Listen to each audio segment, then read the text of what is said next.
Have another beer, buddy. Chatty chat chat chat. I think that they probably said that being shorter is advantageous. Well, they need to teach me then. There you go. So we had to poke a little fun at him. Call you Ginger Swag. Yeah. If you weren't bowlers, what would you have liked to have done instead? Anything else. Literally anything else. That's a great answer. The horse is so dead that it's on some kid's school project on a landfill already. And there you have it. No. We'll talk about that one. Terrible idea.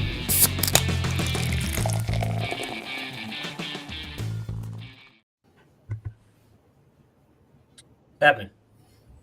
Yeet. Lost connection there for a minute during the countdown. Started to scramble. What's up, Brent, Nico, and Michael? Luke, longtime fan. Love to do this. What's up, Michael? Nico? Brent? Pow. There's my stripper pole. Mm-hmm. Yeah. Porch rocker. Steve, I love me some. Porch rocker to get started. Porch rocker is delicious. I'm going to try a beer on the show that I have not had yet from when we went out to Raylan's Gymnastics it was Nebraska, but I think it was Council Bluffs is right there outside of Lincoln. Excuse me. Yeah. Mm-hmm. So they had a little small brewery right outside the arena that we went to for the circus, and I'm going to give it a try. So I've had one from there that's good and one that's not so good. We'll find out. This is the Ray J and Kim Kardashian tape. How do you feel? Yeah. Oh, gosh. What's up, man? Happy Monday, everybody. Thanks for coming to hang out with us.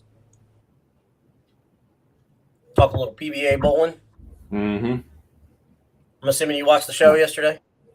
Yeah, they had it on the sweeper started at 1, so we got to watch most of it, and then we kind of saw the rest of it. But after, there wasn't really much to see in those last couple matches. Yeah, I missed it because we went to a dinner show, matinee, and I watched it when I got home. So, and I did watch a lot of qualifying and throughout the week too. So, yeah, we can dive into it. Do you want to start with this show, or do you want to start with last week's show? What do you want to do? Well, we start with last week's show because it was kind of a shit show. The lanes got rough. Yeah, and especially the right. I think the left lane got rough first, and then the right lane started getting squirrely the last couple matches. And it was just survival mode those last couple matches. But no doubt. And the format was what they need to do every week, in my opinion. I love the seven game elimination match play. Mm-hmm. Yeah. The format from this week is awful. The straight eliminator like that, I hate it. It just feels like you're bowling qualifying the whole day or the whole time. So I don't know. Maybe that's just me. Some people probably do like it. No knock, and just for match play. Yeah, I don't know. It doesn't quite work like golf does because that's all golf is. Golf's just an accumulation of score. Correct. But there's so much time in between shots, and it's just a couple shots per hole, and then the hole changes, and you can bounce back and forth. And bowling is it's harder to keep up with because you have a number. And that number isn't really going to change much, but bowling score fluctuates up and down. And then trying to pan to somebody else and okay, well, they've got this and they've got this in this frame and they're working on a double. And that means that this in this frame and whatever else, by the time you catch people up, they've done thrown the shot and it's time to move on. So it's just bowling's format. Unfortunately, the most fair format is just not interesting because Correct. If you have something like a Simo leading the U.S. Open by however many hundred pins, and then you get to the TV show, it's like, oh, well, Simo's already won. He doesn't even have to bowl. So it's, okay, we can't do that. But how much does it suck to have a couple rough frames on TV after bowling 60 games and leading the field by several hundred pins, and then you lost because you had a couple bad frames at the wrong time? Yeah, exactly. My thing is I just like the match play because I like the drama. The drama is the best part, in my opinion. Mm, To me, that format itself also lends to. I think you see more names that you won't normally see on the show just by getting hot. yeah. So that's the only reason why. I mean, I'm no knock on the elimination style. It just felt like qualifying the whole time. Golf was a great example. That's exactly. Yeah. It felt like golf.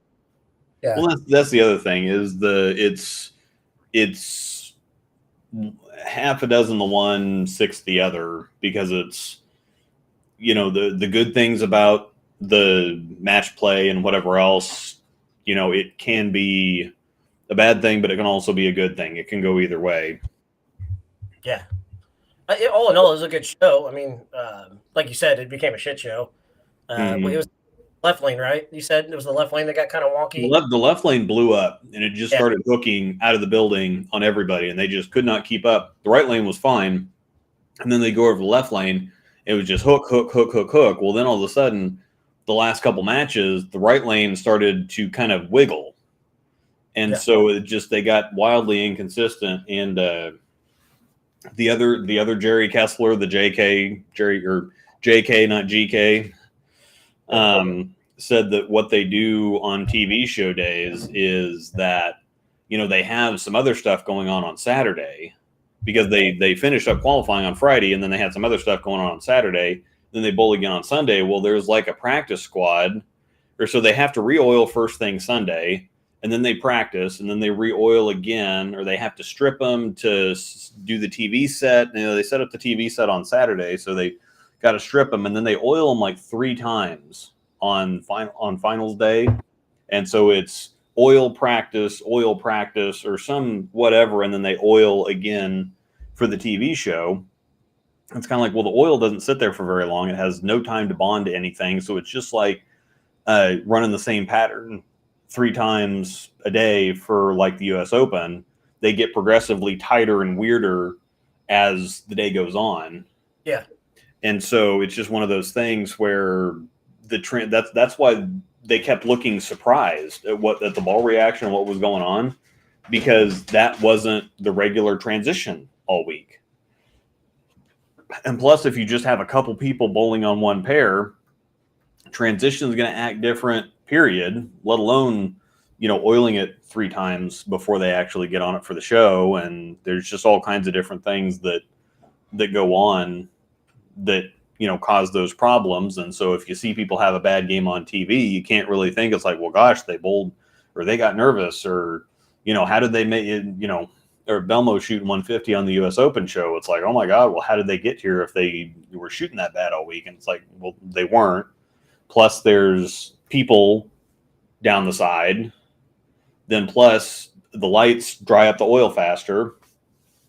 And they're just and plus there's TV timeouts and just all kinds of other nonsense that doesn't go on during like actual qualifying or match play. Right. Yeah.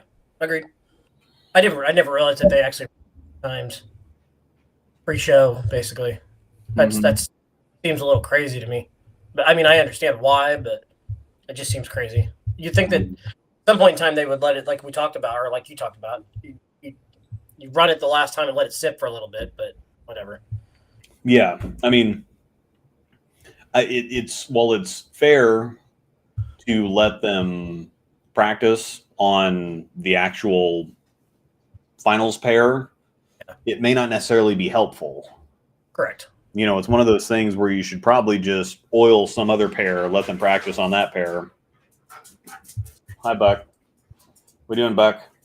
And then they can get on there and throw a few shots before. Yeah, just get on there and have their 20, 30 minutes of practice on the finals pair before they start. But an awful lot of things can change on the finals pair if you let them get on there and beat it, because the pros know what to do. They know how to make it happen, transition happen very quickly, especially if they're going to be on that pair. There's a lot of stories about, it's like, okay, well, they get half an hour on the pair before the TV show even starts. There's a lot of damage they can do in a short amount of time. Oh, for sure. For sure. I think the right guy won that week, though. Marshall had one heck of a week last week. Definitely was the right guy to win. It did feel like old AJ was finally going to get him a stateside singles title, but yeah, that guy gets so animated on TV. It's like, dude, calm down a little bit. I think if he would chill out. He might actually win a little bit. Yeah, I think that somebody said that just a few comments up. Do you think AJ was too pumped up in Illinois on the show? He's always too pumped up. That's his thing. Do you remember it was a league match a couple years ago when Brad Angelo was still bowling, and AJ was bowling leadoff, and the very first thing that he did, he threw a strike, and oh yeah, come on, baby, let's go. And Brad gets up there and throws a strike. He's like, oh, come on, baby, let's go. Effing stupid. It just doesn't. That's kind of like on the league. Some of the yelling. I get the excitement. The team aspect is fun, but the yelling gets a little much. Yeah, well, and for no fault of AJ's, he just looks.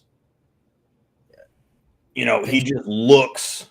He almost looks like a bodybuilder that's all jacked up on roids and testosterone or whatever else. He just walks around looking half cocked constantly, and he's one of the nicest guys in the world. I mean, we've had him. Poston's had him sub in Medlin a couple times. Yep. And yeah, he looks very serious, almost a little angry. He looks very intense, but he's a super, super nice guy. He's just one of those. He's almost Zach Wilkins. Zach's a little bit more of a super, super laid back, kick back, whatever. AJ is a little more intense and energetic, but they're both very nice. Hang out with anybody, talk to anybody, whatever else. So yeah, absolutely.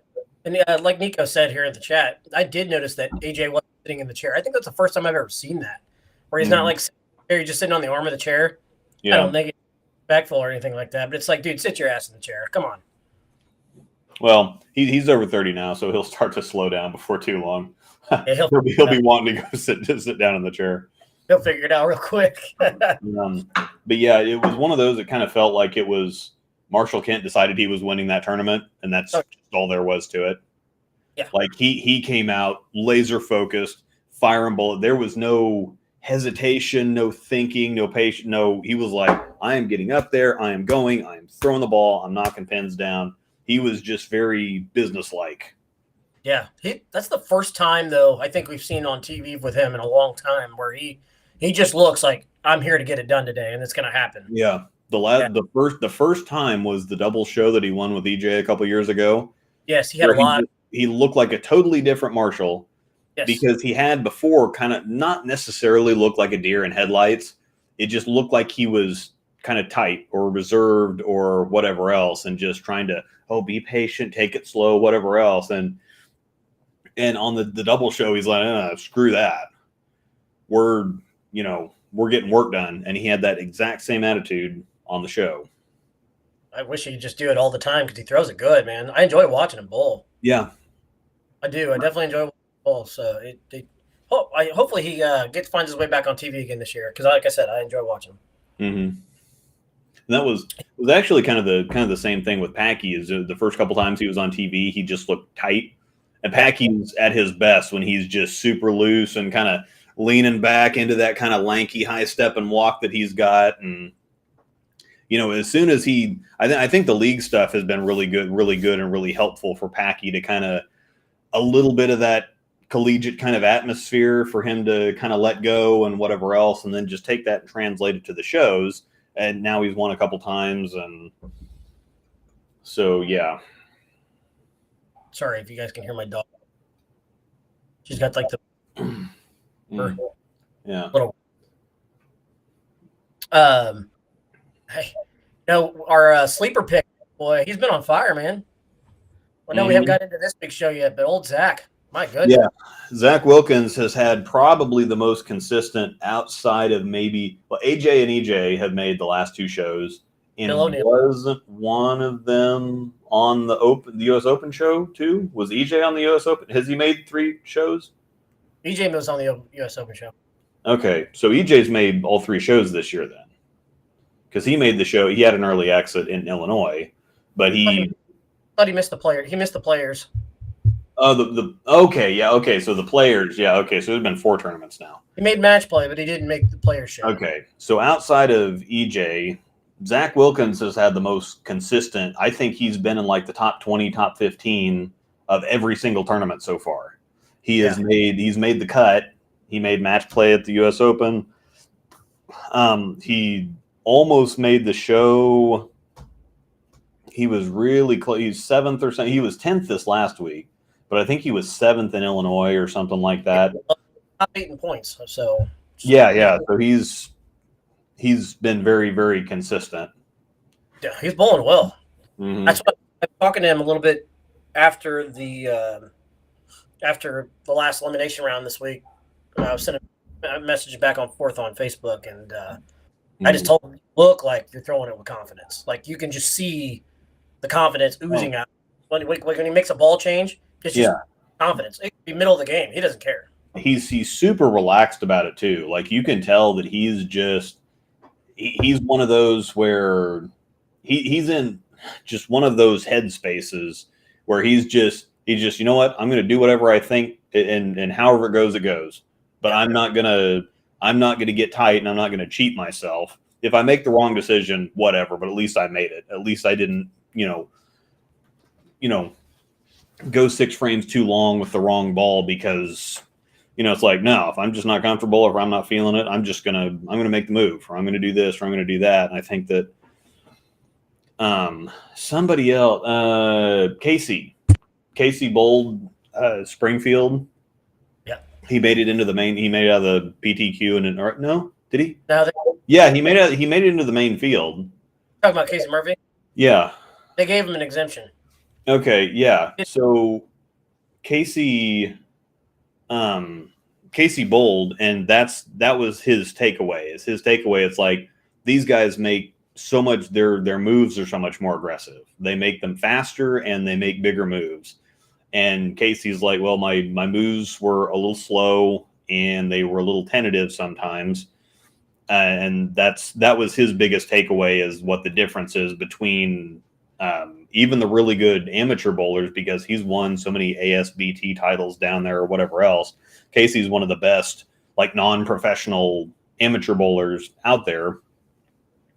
But yeah, he's like, yeah, it just, they make moves, bigger moves faster.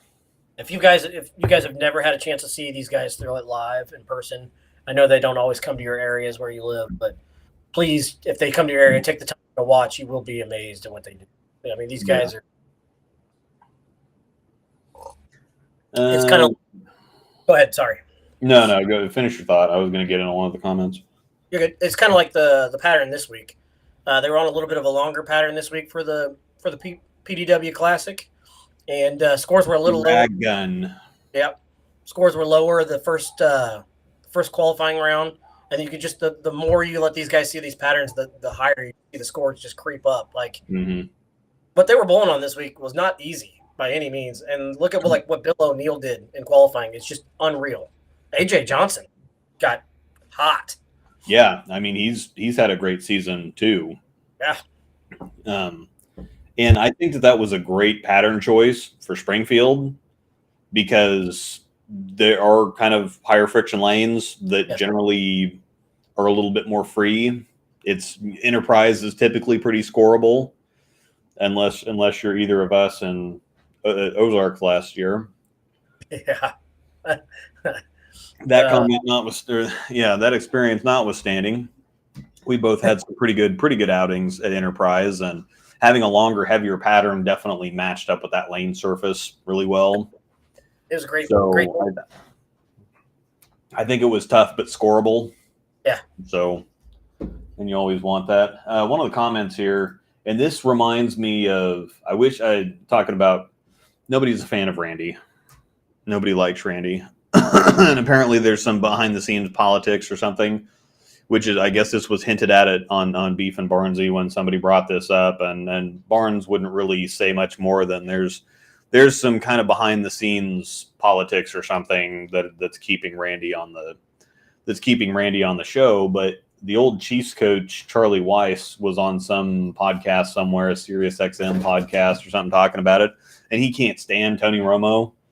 This is one of the things where, you remember when Cal Ripken broke the consecutive games, and whoever the commentator was didn't say anything. for like, he just let the moment be the moment. And when the Chiefs won the Super Bowl a couple weeks ago, and Tony just couldn't shut up and let him have the moment, he's just instantly breaking. I mean, he just spent the next like 2 or 3 minutes replaying and breaking down the final play instead of just, oh, Chiefs won the Super Bowl, and then pan around the look at the players, pan around the stadium, whatever else, and just shut your mouth. And Charlie Weiss took issue with that. And I think that this is exactly that same comment. I kind of wish Randy and whoever works with him each week would take a note from Schenkel and Burton and not talk just to talk the whole show. And that's because Randy likes to make it about him. And this is when Randy started doing the comments, he started commentating before he was done touring.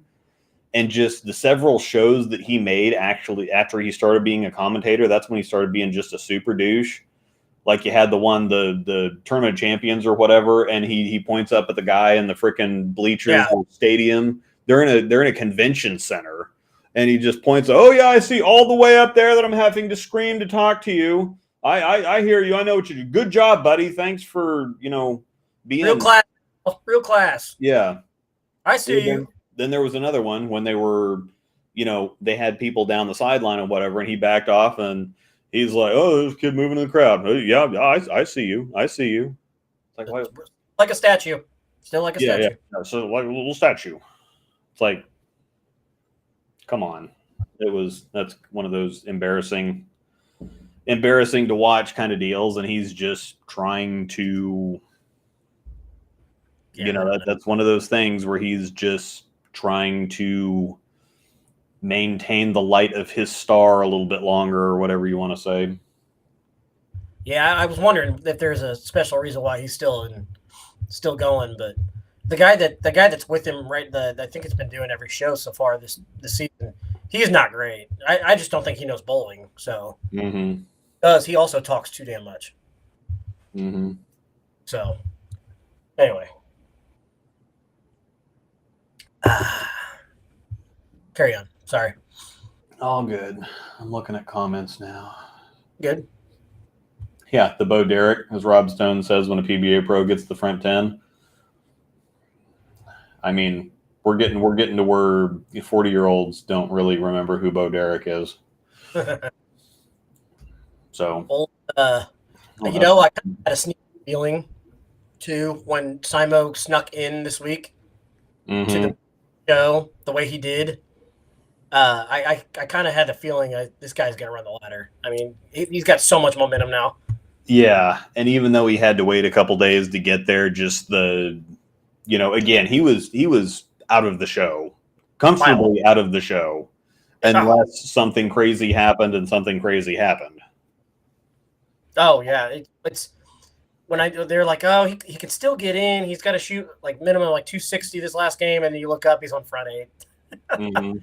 Just peering him too, and I think it was a ring 10 that he left. But man, it's guy was literally had like no chance to get in. He was way down. He was buried, and the fact that he was able to sneak his way in there, I mean, you got to know he's going to win at that point, right? Oh, Richard's going to be up in Kansas in April twice. Oh, what for? Wichita Southwest on 13th and 14th, so that's after we go, and then Pittsburgh 27th to 28th. Richard, you have to go. Pittsburgh. Put this on you have to go to 5th Street Bar. 5th Street Bar in Pittsburgh, and the good stuff is upstairs.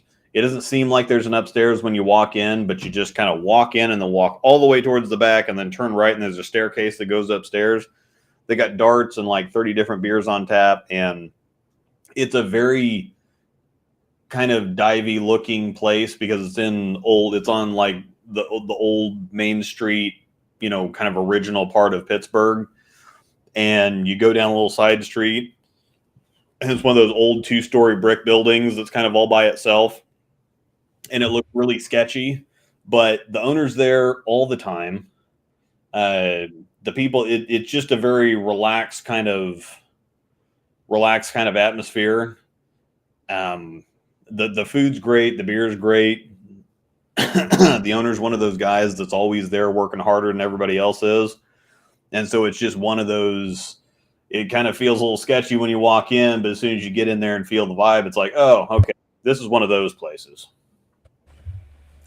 Oh, one of those kind of Did places. they open? I haven't been there in a couple of years. I didn't know if they closed the upstairs down or not. But yeah, it's probably been a couple of years since I've been there, Jason. So When do we go to Southwest? Is it 16th and 17th? yeah, it's that middle weekend of March. Okay, so it's the weekend after I go to Springfield then. Yeah. On a cruise this week. I leave Thursday. And then I get back from the cruise that next, obviously, that week I get back, I've got to go to Springfield. Then I get home from Springfield. I got to turn around and go to Southwest. Mm-hmm. Get home from Southwest, then I turn around and go back to Wichita again for Raylan's gymnastics. Yeah. My bed's not going to like me. It's just Yeah. going to kick me out when I go lay in it. R. Kelly should be a commentator. Yeah. Bill Cosby and R. Kelly in the booth, and you'll have a show. Oh my gosh. Yeah, and this is it's actually Pitt. There's no H on Pittsburgh in Kansas, so that's how you can tell it apart a little bit. Where Jason? Oh, they were remodeling it into a pure game room last year. The new outdoor patio is amazing. Sweet. Right out of the blue, she sends me a John. Yeah, there's all kinds of Pittsburgh, Ottawa, Manhattan. Yeah. Then there's also several. I think that there's a Paris, Kansas. If you look at towns in Kansas, there's a lot of towns named after other like cities, countries, whatever else. It's kind of interesting. Ooh, They tore down the building next door and have a huge patio with live music and a big screen golden tee. Yeah. So Fifth Street Bar has gotten a whole lot cooler. It was already cool to begin with, and that's one of those. That's one of those ones I put Adam Riley on to, and they're like, "Oh my god, we go there every year now." R. Kelly and Amber Heard. Mm-hmm. Oh goodness, I'm listening to all the comments. Luke, is that a you're drinking? No, I think it's Porch Rocker. Yeah, it's Porch Rocker. Kona Big Wave is pretty good though. Kona Big Wave is delicious. Actually. Mm-hmm. Tore down the building. Okay, big screen golden tea sounds amazing. Actually, Kona Big Wave makes me do what the sheriff does on his YouTube thumbnails. I have to find one of those. Eddie's got the best YouTube thumbnails, and that's one of those things is I totally couldn't pull it off. But Sheriff is one of a kind. One of a kind. Mm-hmm. Finished this drink and I'll crack a beer here myself. Yep, I'm about to get into an IPA next, I think. That's what I'm going for here. Yeah. Yeah, I'll go with this one right here. This is the one I was telling you about, by the way. It's IPA. Oh, cool. And I've still got plenty left. I told you I'd bring you some. Weston, Missouri. No, did I read that wrong? Yeah, Weston, Missouri. So, the sound. Excuse me while I pour a beer here, a beverage. Okay. I'm going to do a summer ale. See how many more caps this. Nope, you caught it. So, how many you got on there? 2? 3 from 3. I left the one from last time on there. What a champ. It just barely caught this one, though. I'll leave it there. Sorry, guys, if I have to keep muting, turning my head coughing. I've got just getting over being sick last week, so I've got a lingering cough that just won't go away. I know there's a lot of crap going around these days. I didn't get to bowl at all last week. I didn't bowl Tuesday, I didn't bowl Thursday. Yeah. I thought it was home on the couch bed. Oh, man. We'll cover this on our Scratch League recap show on Thursday, but we took 29 from Johnny on Thursday. Very good. Did James upload that live, or did he go live? Yeah. Or did Yeah, he didn't go live. He just took a video and uploaded it. I wish he would have. It gave me something. I was on my deathbed on the couch. Yeah, well, he uploaded it a couple days ago. I saw it. It was there, but yeah, it was just one of the. We were on 3 and 4, and James shot 750, but he was the only one that really had much of any. I shot 650 and took 3 from Alex Jimenez, so he's been cooking. Yeah, it was just not. And then Ethan Burns was out. He did something to his knee or something like that, so he didn't bowl on Tuesday either. But yeah, it was just not a. Man, that's tasty. That's a pretty damn good week though. 29. Take that and run with it. Yeah, really surprised because we were talking about hoping to get as long as we didn't get under 10, just bowl them and move on, because Ethan's been doing solid. He's a leadoff bowler at almost 220. And then Johnny's at 223, 224, and then Alex is almost 230. So they're kind of a scary team. Yeah, they're good. Crouch, we won't talk about Thursday. We've had several of those. This is going to be a fun. Well, this will be a fun recap show on Thursday for a change, because we have had several of those. We don't want to talk about them weeks so far this half. We had a couple of those back to back. It sounds like. Mm-hmm. Well, we did the week before, and then obviously I wasn't there this Thursday, and apparently we didn't have a very. Yeah. Okay.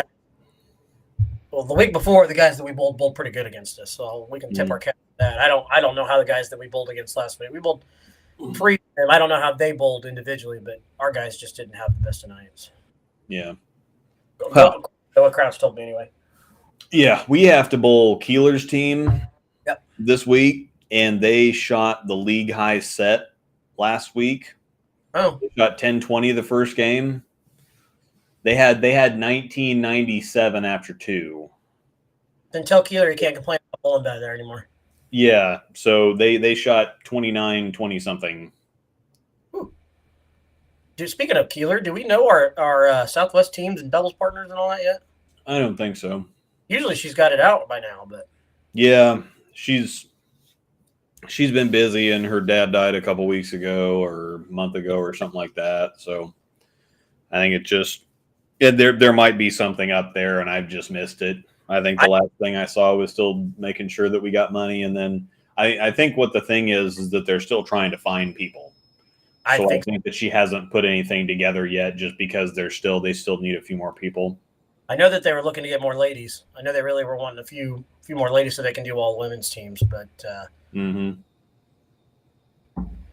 so hopefully they can pick up a couple ladies. I know with us being gone, if it wasn't us being gone so much, Amanda would have bowled.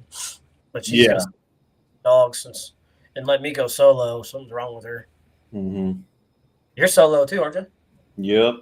I think it's paper Friday night, since we don't bowl till like 1:30. Yeah. We're going to go, James and I are going to go down and have lunch / dinner at Dino's or whatever. Yeah. I may not bowl the sweeper, but we'll probably be there, and then we could go to like the Anchor afterwards or something. Because if we're not bowling till afternoon the following day, then I don't really need to get. We don't bowl till 1:30 is our first squad, so. Yeah, so we can sleep in and then go get lunch at like 11 or something, and. Yeah. Bruce and I he's going to room with me, and Bruce is. We could probably join you for lunch. Yeah. I don't know how the guy, Johnny and Dylan and Trevor and all them bowled Southwest last week, and I don't know how things went. Johnny said he didn't bowl that well. He said Trevor was consistent, I guess. Yeah, I heard Trevor didn't bowl that well, because I heard some of the Newman Wichita State kids talking at the sweeper yesterday. Yeah. And Trevor didn't bowl it. Trent shot 300. I saw but Lockwood shot 815 in doubles and 1550 for the 6th game. And he said that might not have been top 10 in the building. Oh, nice. So, yeah. I'm sorry, I shouldn't laugh. That's ridiculous. Yeah, that's kind of rough. if he goes 8:15, 7:30, or 7:40 or whatever that would have been, 15:50, and So yeah, you get to. It's I that was talking. It's the Southwest tournament. If you don't start like front six the first game, your tournament's over. yeah, right. Well, James won 6 game last year, but it was like 16 something because he shot 840 in doubles. He was on our pair, wasn't he? Yeah, he was on our pair, and he shot that huge set the first set, and then he followed it up with something else ridiculous too. I bowled pretty well. I didn't shoot 840 well, but yeah. Yeah, you carried me in doubles because I think I kind of limped to 660 and you shot 740, 50, 750, I think. I think it was 750. Yeah, it was a number. Yeah. So, and then I held up my end of the bargain in Tulsa. So yep. Now we just need to do it together. Yeah, we need to do it at the same time. But no, that when I used to bowl when we went with Keelers, Bruce was always my doubles partner for Tulsa. Yeah. And we did the same thing. We would flip flop back and forth. One year he would shoot 730, 740 in doubles, and I would shoot 630, 640, and then we'd flip. The next year I'd shoot the 7 something, and he would shoot 630 or 640. We never got on the same page. Now I think we cashed I think it was good enough to cash every year, but it wasn't good enough to say, man, if we could both shoot 730 at the same time. I think you and I have only cashed together a couple times, so we just have bad luck. This will be the year, dang it. I've got to go to, like I said, I've got Springfield here in we're going down one of the first few weeks of the tournament. So. Yep, we will be first weekend of June, so we've got and that's the other weird thing, too, is that people are asking me about, so are you going to do some nationals videos or whatever? And I'm like, nationals? What are you talking about? That says, of course, we don't go until the middle of July, but the tournament starts in like 2 or 3 weeks. Yeah, it's coming up. Oh, okay. Well, probably ought to get some stuff. But by the time it's May and I start thinking about doing some of that stuff, then it's going to be like, oh yeah, the tournament started 2 months ago, so this isn't well timed. Oh well, it is what it is. Not going again this year. Jason says sounds like Russ and Post, and that's what happens to them all the time. They bowl double stuff all the time, and they can't bowl good at the same time. It just doesn't happen.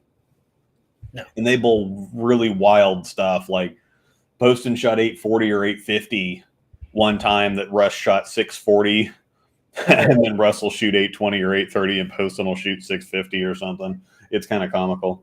Just how it works. Oh, yeah. Mr. Jonathan Tiffany. Well, his wife is having a baby. He's having beer and his wife is having a baby. I saw the shirts with the arrow, beer, and baby. You're a good motivational coach. Mm-hmm. I think my planned return for nationals is actually next year. I think I'm gonna go back start next year. Yeah. I had to get this cruise out of the way and stuff like that, and then it's just always hard because you guys always go on Raylan's birthday. So even if I can hook on with another group, I would like to start going back. When is her birthday again? It's just right in the middle of July. July 17th. Yep. Maybe we can talk him into let's go a couple weeks or let's go like a week earlier. Yeah.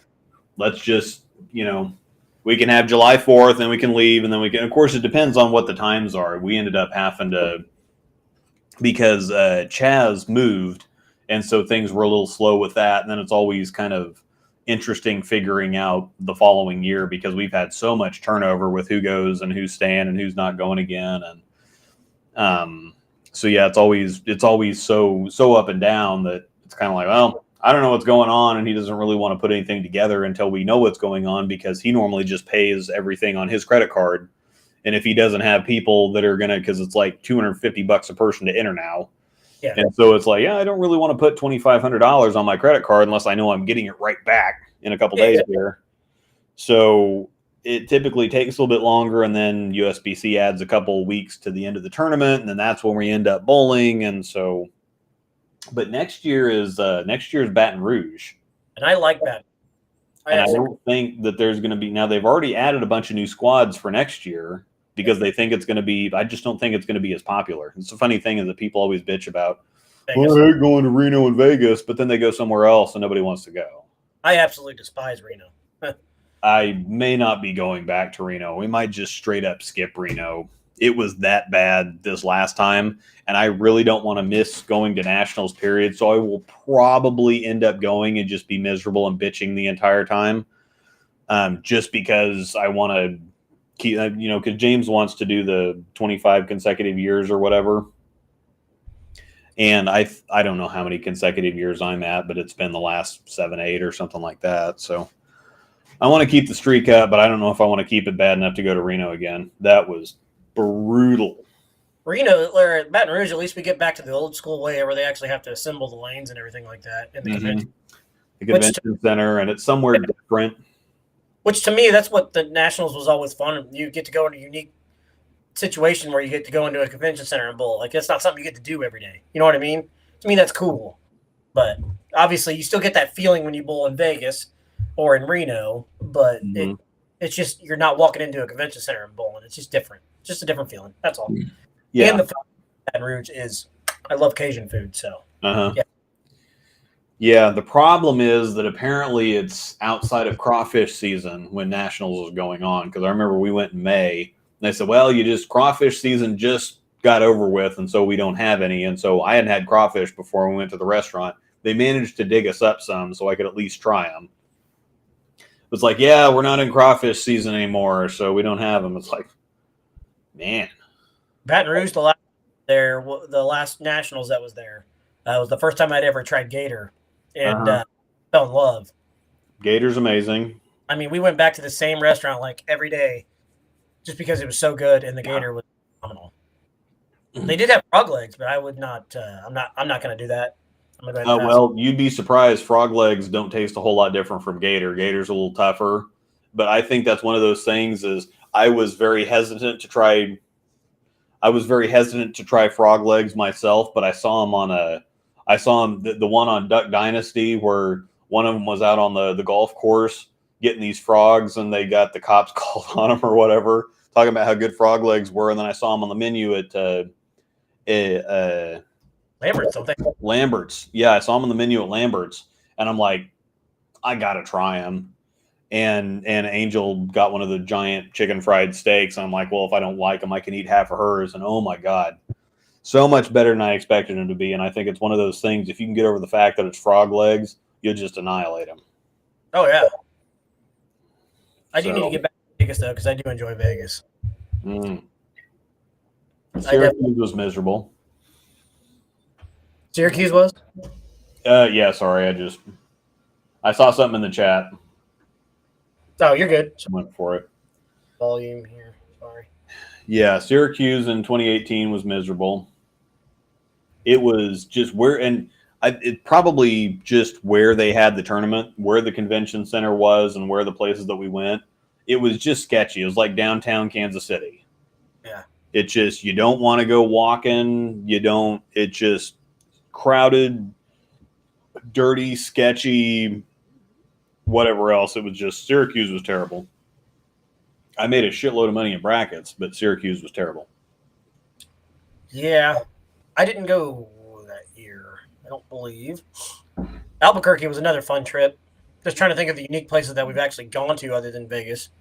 Albuquerque was fun, though. Yeah. I got a lot of stories on that trip. Just ask Jason Cherry about that trip. Albuquerque was the trip was fun. The bowling was miserable, but the trip was fun. We went and had some authentic Mexican food down in old Albuquerque, New Mexico, and we did too. It destroyed me. We'll just say that. That's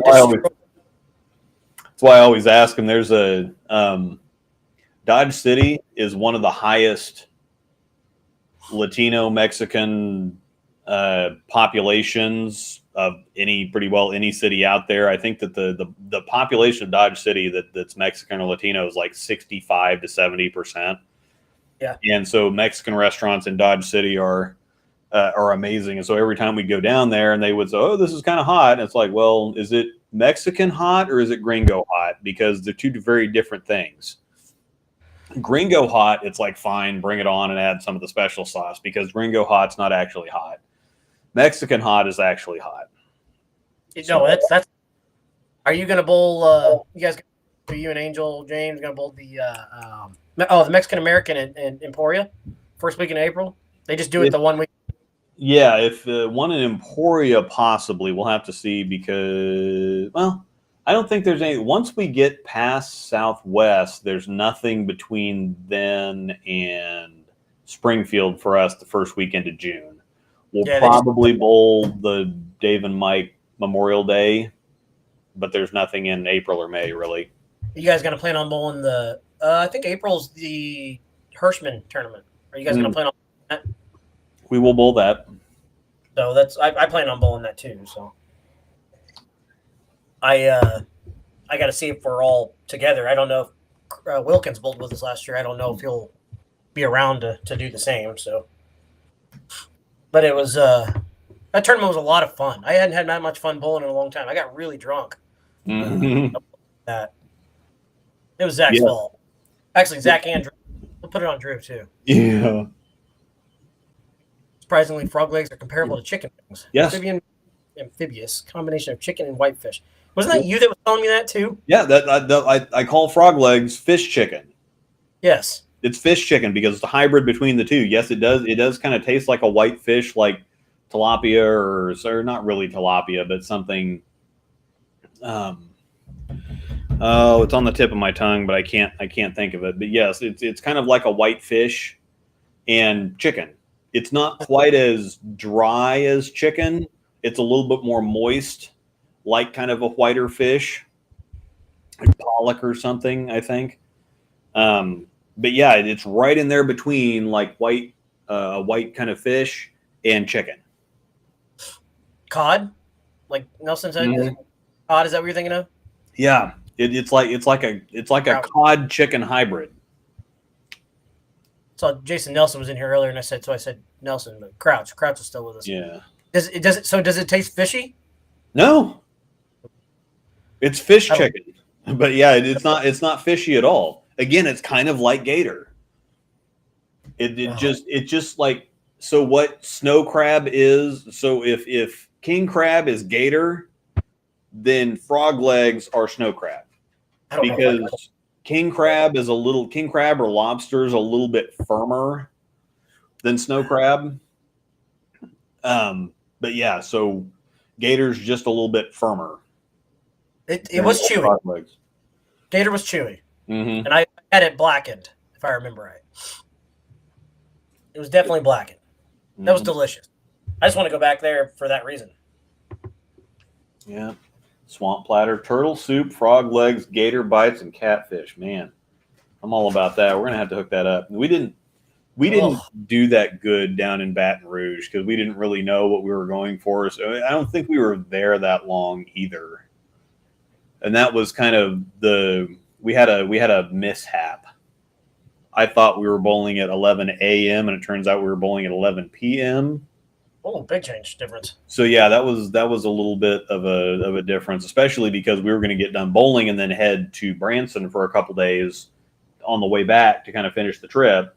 And so we were going to bowl at 11 a.m. and get something to eat and then start heading to Branson. It's like, oh, well, can't really do that. So we had to drive all night. We flew. So we got done bowling and then we drove all night to Branson and we flew. I had I want to say it was like Johnny Clark was with us. I think Anthony Judd was with us.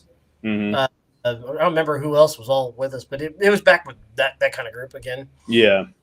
But yes, Johnny was definitely with us. But I remember it was hotter than a son of a gun down there. Mm-hmm. I mean, humid as possible because it was like June. I think we were there in like June. And I remember looking at each other going, why in the holy heck are we here in June? Yeah. Random question. Nominees for Call Valley Hall of Fame. We'll off-stream ideas if that works better. There you go.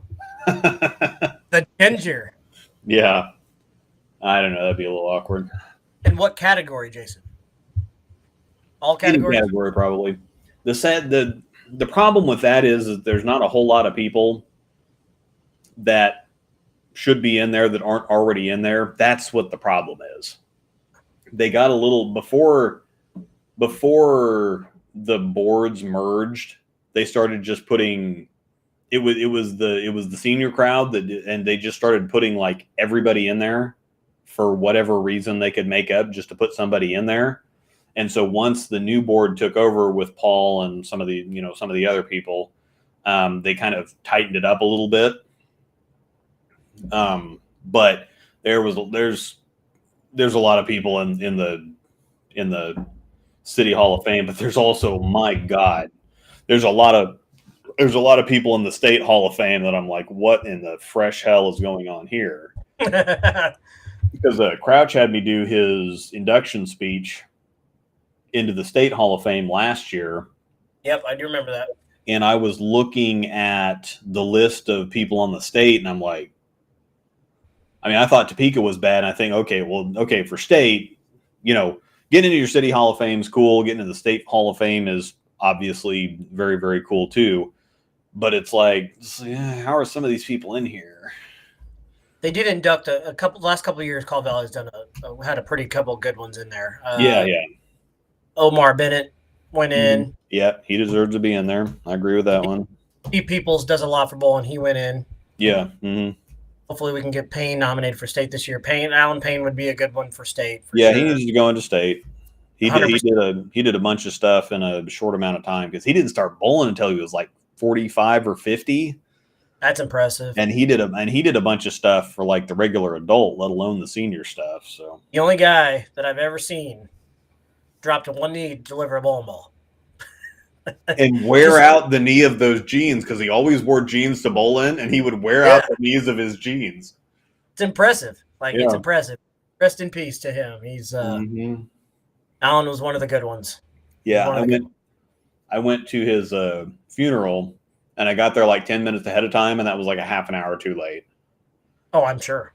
I sat kind of outside in the kind of entry room because the main room was packed, the side room was packed, and then I found I was on a bench with Doug and Ashley, and then the people that got there later than I did, there was just standing room only in the back. So, Jason, I can talk to you off camera. We can come up with some ideas. I can probably at you. Well, and the tricky thing is that there's a lot of people that, like Trevor, probably could deserve to get in there, but he's not even 30 yet. And so people start kind of looking at it like, well, I mean, he's done a lot of stuff, but I wouldn't. And that go in. Well, and that's the thing is that they had asked me to put in an application like 7-8 years ago, and I'm like, I'm not even. I mean, I was like 33 or 34, and I'm thinking it's like, well, I mean, yeah, I've done plenty of stuff on both sides. I've been on the board for a while. I was in the pro shop, and I've had, plenty of scores, and made top 10 more often than not. And but it's just kind of like, and that is something that Crouch had always told me. It's like it's nice to go into a Hall of Fame, but he's like, I still feel like I have plenty of time left. It's weird you think that you're either going into a Hall of Fame after your career is over or when it's kind of on the downhill side. He's like, I feel like I've got plenty of good years left in me. So it feels kind of weird to be into a Hall of Fame when I'm still, putting numbers up. Is Jerry Gentry in the Hall of Fame? Oh, yeah. He was in there a long time ago. Thought so. I figured as much. Gotta remember, I've only lived in Topeka since 2011. That's the thing. Everybody I can think of that should be in there is already in there. 2010. And plenty of people that shouldn't be in there. Hey, it is. Put righty Luke in the Hall of Fame. Yeah, we should do a category. Yeah. Luke goes in there with an asterisk, righty. Sorry. Gentry went in. Okay, so Gentry is in. I thought he was in. I just couldn't remember. Yeah. I mean, I just legitimately can't think of anybody. I've got some ideas. I'll talk. Yeah.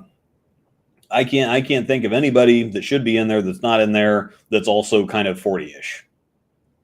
There's also some people that can go in for not just player performance, but that for dedication and commitment to Call Valley and things that they've done too. I've got ideas. Yeah.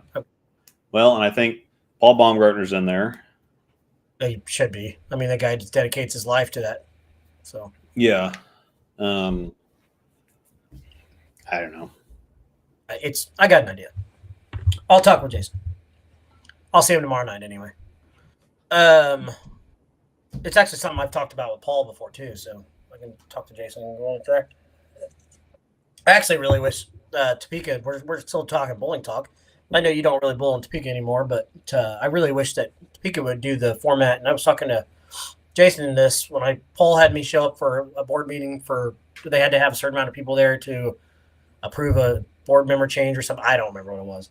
Yeah. This was last year or 2 years ago, but talking about how they can improve the city tournament and how to get entries and things like that.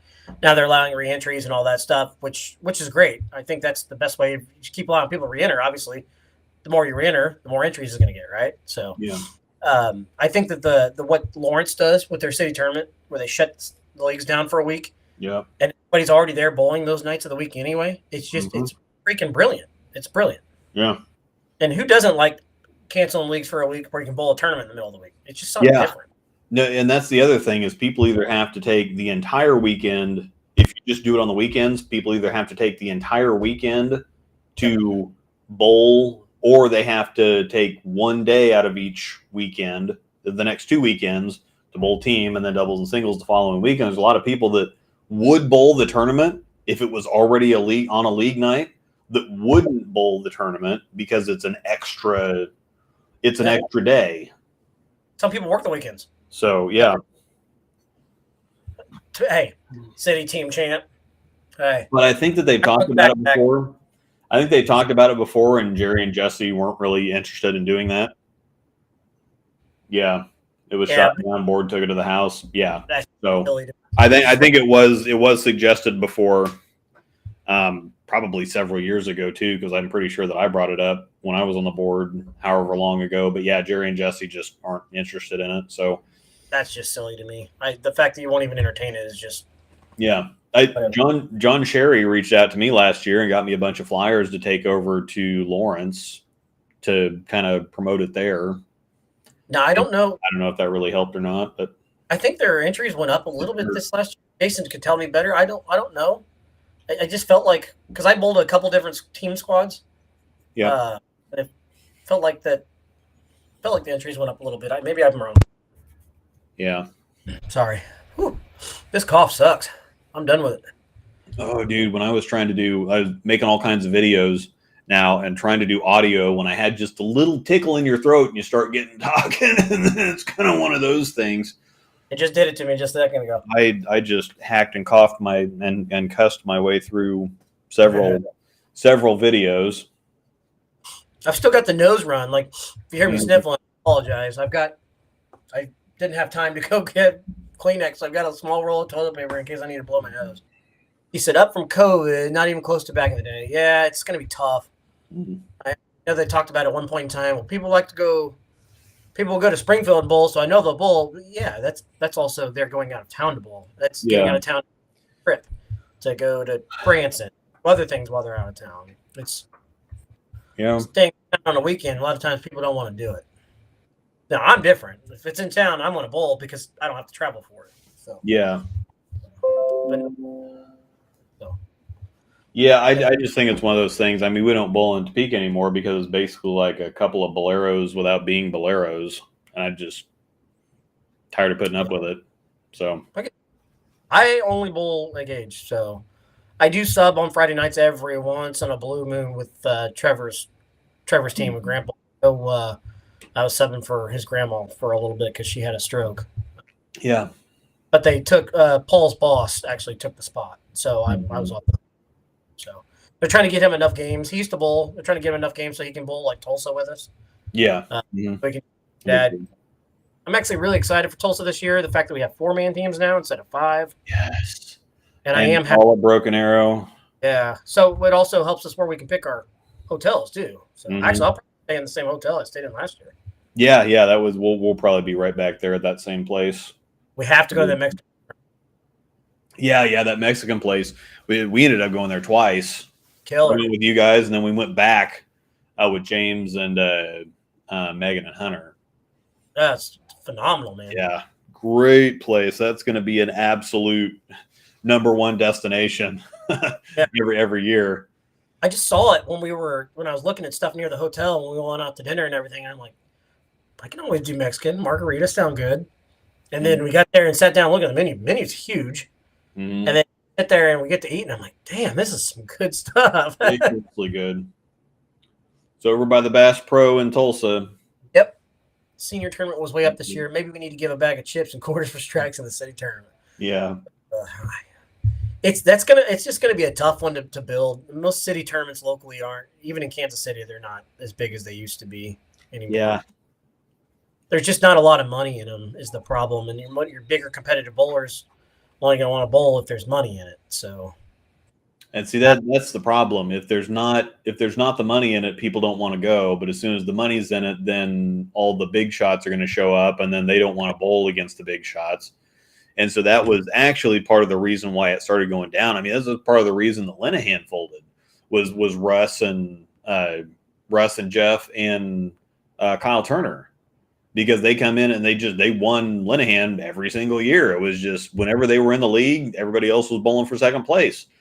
And then so the big shots started getting older and they got sick of it. And then we added handicap into a scratch league. Granted, it was only, it was whatever, but with a max of 10 wins a game or something like that. Oh, that's nothing. It's like Trevor's League's on max of 40 total. Yeah. But yeah, this was something. There's handicap, but there's not handicap, but there's still handicap, and it still didn't even help. And so the league just folded. Which is sad because I actually really used to enjoy bowling the Linehan League. Yeah, Linehan was kind of perfect. There were like 10 to 12 teams, 3-person teams, and it was tight enough where you bowled the same team. You bowled each team several, I think it worked out to where, you bowled everybody 3 times. Yeah. It was like 10 teams most of the time. You bowled everybody 3 times, had a couple position rounds and whatever else. But Jeff's team always, Jeff and Russ and Kyle always won. And then there was one year where 4 teams showed up, and it's like, okay, well, I guess we're done doing this.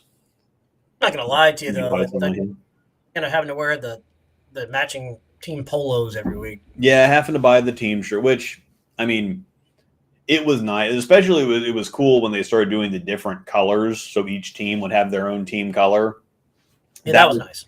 That was kind of cool, but it was also, if you didn't have your polo clean that week or whatever, then it was a fine. That was kind of ridiculous. And then, of course, Poston put like 20 patches, his youth patches and whatever else all over his Linehan shirt.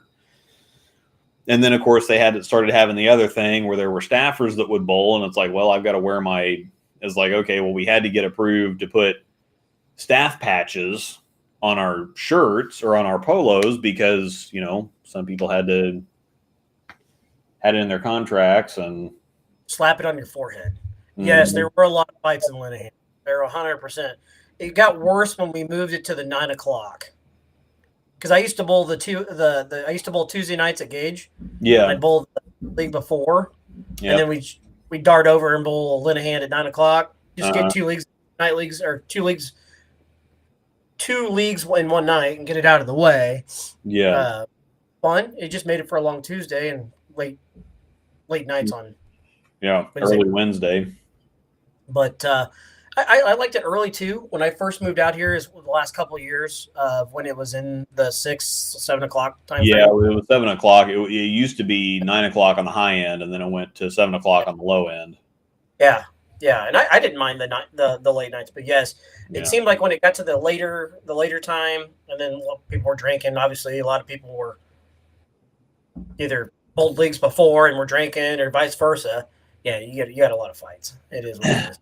That's where I gave Randall his nickname Baskin Robbins, 31 flavors, because there was one year he literally brought a different girl to league for like 15 straight weeks. Every single week was a different girl. And I'm like, damn, Baskin Robbins. Was this after? Say what? Was this after Lee? I think it was after Lee. Yeah. Okay. That's what I was wondering. If it had to have been then. But yeah, Baskin Robbins. I remember you calling him that. I don't see him much anymore. I get to spend a lot of time with him here starting this week. But yeah, we'll see him at the golf tournament here in a couple months. Oh yeah, that's right. I always forget about that. Yeah, it's actually not too far off. No, it really isn't, and we're signed up, ready to go. So, Yeah. and we actually have a Is whole it middle? tournament. Yeah, middle of June. Yeah, Okay. it's the second weekend of June. Okay. Yeah. We get Trevor for the whole tournament Sweet. because Call Valley changed the dates of their tournament to later. We didn't need him though. We didn't need him for the first few holes of this last one. We've done pretty good so far. I still have my I still have my gift cards. We have on a gift card every year so far. Mm-hmm. We've got. Didn't we got first in our flight last year? Didn't we? Yeah, I think so. First in our. That's what I thought. First in our flight, but they. We started on the shitty hole though. We started on 17. Yeah, we're always going to start on that hole, and that hole sucks. But I'd rather that's the worst. That's the worst hole to start on. I would rather start on that hole and get it out of the way. But at the same time, it'd be nice to have a couple holes in. I wouldn't want to start on that par 5 in front of it, and then I wouldn't want to start on that par 3 in front of it. No, there's really not on that back 9. There's not really a great place to start. If you're starting on the back 9, you're just unless you start on 18. Starting on 18 would be okay. I was gonna say 18 wouldn't be terrible, but the that par 3, at least that par 3, it's not one of those shorter par 3s where you actually got to swing it a little bit. Yeah, that uphill is such a mind screw. Yeah, because it's always short. I remember hills this year. Oh God, the off road of golf. Isn't Western Hills? It's on Auburn Road. Yeah, it's that one that we went and paid like $45 a person or $46 a person to play because we all went out. We wanted to get out and play, and Trevor's like, "Oh yeah, I'll sign us up for that." And then we get up to the two adults riding. That's $92. Yeah, okay. I'm thinking for Western this course. Western Hills is not the one I was thinking of, but yes, Western Hills was not great. I bet it was back before Call Valley. Great Life got it. I bet it used to be nice. Well, I always get Western Hills and Prairie View mixed up. Prairie View is the ultra dog shit. Prairie View is the one I was thinking of when I said it is the pasture. Oh gosh, I mean, and they charge you an arm and a leg to play there. They charge you the same price as Western Hills does. Yeah, I remember if Crouch is still in there, we couldn't. Him and me and Angel went to play one time several years ago, and we just couldn't get on anywhere. And they actually had a spot open, and so we went to play. This is like, God, this had to have been between 10 and 15 years ago, and it was still like $30 a piece for us to ride 18. And then Jason was wearing a shirt with cut off sleeves, and they let him play the front 9, and we got into the clubhouse, and whoever was in there said, "Oh, you can't be out here with that shirt on." And he's like, "What?" Prairie View? Yeah, Prairie View. And she's like, "Well, you're gonna have to buy a shirt or something. You can't go out there with that. We have dress code or whatever else." It's like this golf course is a pasture.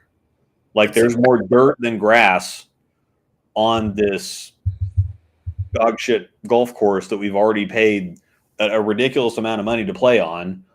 And I've already played the front 9. Whoever was in here to begin with that we signed up and sent us out there didn't say a word. So it's like we just kind of walked out. We're just going to play the back 9, and if they have something to say about it, then they can come out and do something about it. How many? Because we are still a bowling show. How many of our viewers in here actually play golf too? Actually, just curious. Because I mean, a lot of bowlers play golf. That just seems to be a common thing. Yeah, we like to torture ourselves to bowl, so we might as well torture ourselves to golf. But I'm not a great golfer, but I enjoy to play. I'm actually really looking forward to start getting warmer. I'm actually really looking forward to playing this year. I think since I did commit to Thursday nights, I'm going to bowl on Thursday nights with Crouch, and I own clubs. In the doubles league. I'm going to bowl that. So I'm excited about that because that's going to be my form of practice this summer. Yep. But my goal this summer is to play a lot of golf. Killing this ball's real good. I have clubs and canoes. Define play. Okay, define play. Mm-hmm. Do you go out and swing a club with friends? Golf is trash. Golf is it's fun though. Like it's frustrating but fun. We need to get out to Village Greens. We haven't been there in a while, and Angel hasn't played. She played once in the last several years, and that was that Western Hills debacle. So I need to get her out. Need to make a concerted effort to get out more this summer.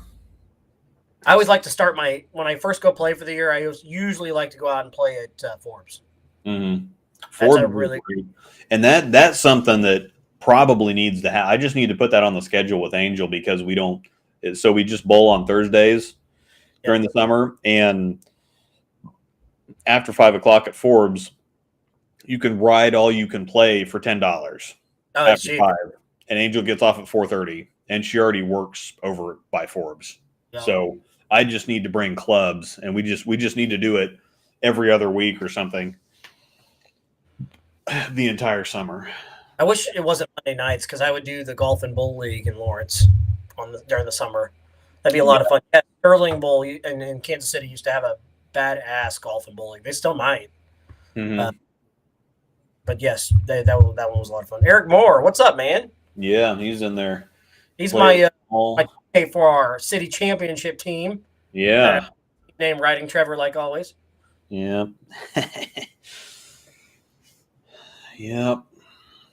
But I love golf, man. It's too much fun. It's different. Like we bowl so much, especially this time of year when it's kind of cooler out and everything like that. So we just bowl so much, and it's nice to get out of a bowling center and be able to go and do something different and still do something competitive.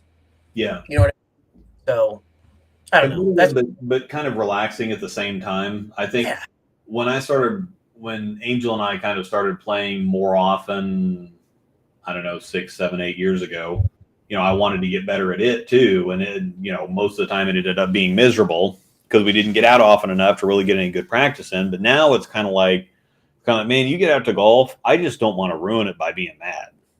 I don't even care. You can be frustrated at making some bad shots or whatever else. And that's why it's kind of fun to do the scrambles, because if you hit a shitty shot, you just, whatever. Yeah, teammates. Whatever. Yeah, whatever. Somebody else just hit it down the middle, so I don't have to go chase that stupid ball. So yeah, it's too much fun to ruin by being mad. Now, bowling is just not a whole lot of fun. So I do pick up disc golf. Justin said, get some discs and play disc golf. Most of them are free and no dress code. I could use the exercise. I would actually give that a shot. Patrick, remember Patrick? Patrick that was in Topeka bowling, all kinds of stuff. He's really big into disc golf now, and he said, "Oh my god, dude, it's so much fun." Brent Coleman plays. Yeah, and he said, "Yeah, you go play tournaments. They're so much fun. Most of the time, you get a disc or two with an entry fee. You pay your entry fee, and you get a couple discs as part of the entry fee." Cool. And so he said, "Man, it's just too much fun." And it looks interesting. I actually follow some disc golf people on Instagram, and it looks very interesting. It looks, it's one of those things where it's like, oh, you throw a freaking frisbee at some whatever else. It's like it's a whole lot deeper than a little bit deeper than that, yeah. Mm-hmm. And Coolwick also makes disc golf jerseys. Yep. So they make fishing jerseys, bowling jerseys, disc golf jerseys. I think they do pool jerseys as well. Mm-hmm. So, but I have a disc golf course, like, I don't know, a minute from my house here at the lake. So I need to give it a try. I think it'd be fun. I don't know. My problem is I throw enough weight. I throw with bowling. I do enough throwing. It's swinging. It sounds a lot more fun. Yeah. I want to get a little bit more into cornhole. Cornhole, yeah. We got the boards, and Angel ordered some actual competition. After using Paul's Boss's competition bags. Oh yeah. That's one that you get spoiled really fast. It's like you get some other stuff. It's like, no. So she got some actual competition bags, and so we've got badass boards. We got the competition bags, and then the only time that we've ever used them in like the year and a half that we've had them, or had the boards anyway, is at Trevor's last 4th of July. Yeah, you'll use them again. I think we should bust them out for the KCO in September. Yeah. So I think we talked about not going out and maybe Friday or something, going to your house and grilling. I told you I'd even come over and help you throw down on the grill a little bit, whatever you want to do. Yeah, we talked about not the Thursday, instead of going over to the Pennant for lunch or something.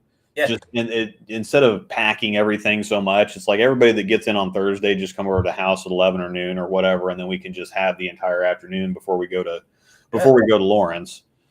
Yeah. And just hang out there. Works for me. I'm down with it. Well, we're just kind of rambling and chit chatting here because we went through our topic here. Yeah, there's not again, there's stuff to talk about, but there's not stuff to talk about. Yeah, if anybody wants to ask any bowling questions, we can talk a little bit more bowling. We just kind of got into we just kind of chased the rabbit trails. We're just BSing a little bit here.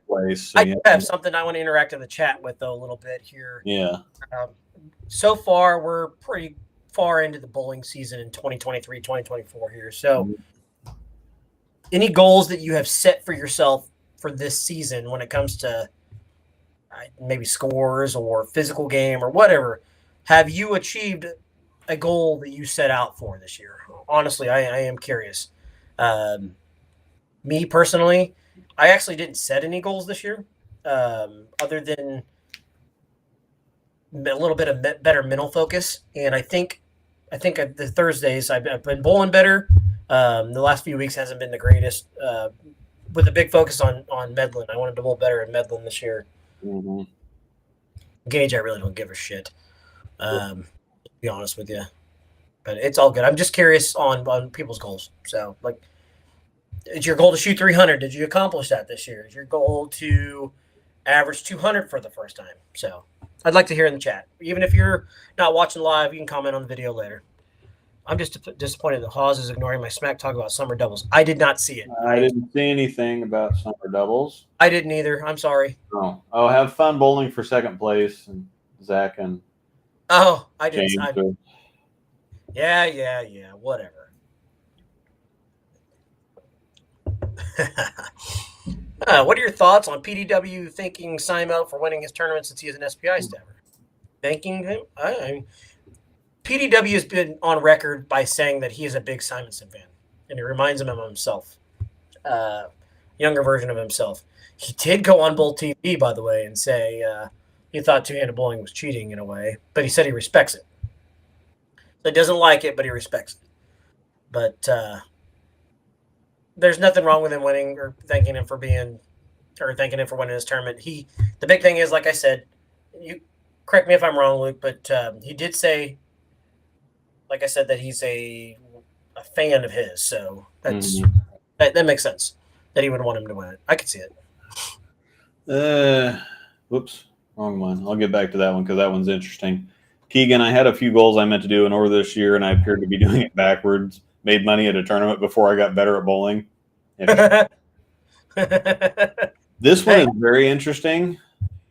Eric started bowling Medlin this year, and I didn't know Eric before we started bowling the year. I have been known to get mad while bowling, so I set a goal this year to not get mad or hit anything if I'm bowling bad. There's no way I could tell that.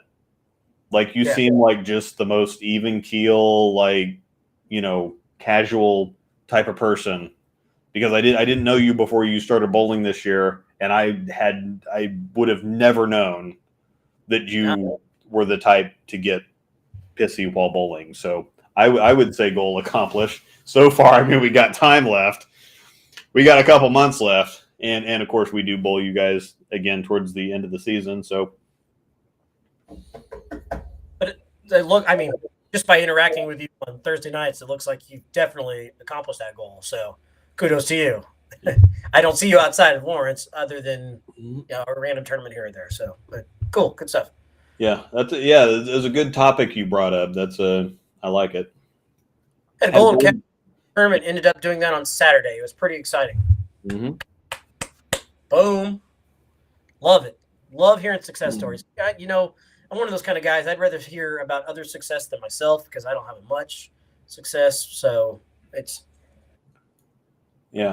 been doing this all the time. This is one of those things that everybody knows. It's practicing, so it's practice, so it doesn't count. But at the same time, it kind of counts up here. Once you know that you can do it, that makes it easier to do it for real, so to speak. Once you know that you can put 12 strikes together, it's a confidence thing. It may not count on paper. And it's always kind of comical when, Ashton Bigger would talk about, I got this many total 300s and like half of them were practice ones. And I'm like, well, I could really pad the shit out of my numbers if I was talking practice 300s and 800s, especially back in the day with the, we'd go cosmic bowling with the old youth crew. They'd be throwing stuff at me and I'd still be shooting 300s and 800s. Don't get nervous. Yeah. I told that to Bruce because I was going to video. It's like one of those things when you're shooting, when you get up in the 10th on the front nine, people are going to be taking video. And so you kind of try not to the people taking video try to be not conspicuous about it or inconspicuous about it. And then you try to not look around for like the cameras and whatever. It's like, whatever. Yes, I have the front nine. People are going to be taking video. Whatever, you might as well just. And so, one of the KC tournaments, Bruce was on front nine. And I'm like, don't get nervous. I just had the camera right there. And he kind of chuckled and then he finished it off. And he's like, dude, that actually kind of relaxed me a little bit. You did that to me, Royal Crest once. Mm-hmm. Don't get nervous. That's the thing, because I did it to Bruce in Belton and it got such a good reaction. I'm like, you're either going to get it done or you're going to screw it up. And me making you kind of chuckle isn't going to. Between the three of them. So. Yeah. Oh, yep. Favorite Luke quote when you get a break, well, you got to do it now. Yeah, exactly. I've also done that before. It's like you trip a 4-pin or something, or you get a big messenger or something. It's like, I mean, you got your break, so you can't screw it up now. Yeah, don't screw it up now. You got to go for it. Let's see. Goal is to try and shoot one honor score this year. Almost, very close. No honor scores. 299, 70, or no honor score. Technically, if you want to get technical, 299 still counts as an honor score. My goals concerned. My high school girls team. Goal 1, win conference tourney. Check. 2, advance as a team to sectionals. Check next year's goal. Get a couple of girls to state. After that, the team. Okay. Good. I like it.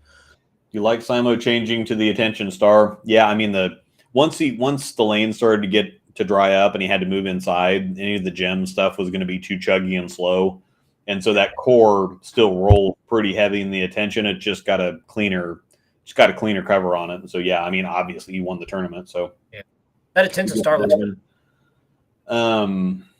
Over under 8 months before the coil gets discontinued. I think the coil is going to be a good ball, but they just make such stupid decisions when they do this stuff. And it goes all the way back to when the Timeless came out. The Torrent that came out with it that everybody's forgotten about was miles better than the Timeless, but it was just the first Belmo ball, and the Timeless was dark blue and dark green.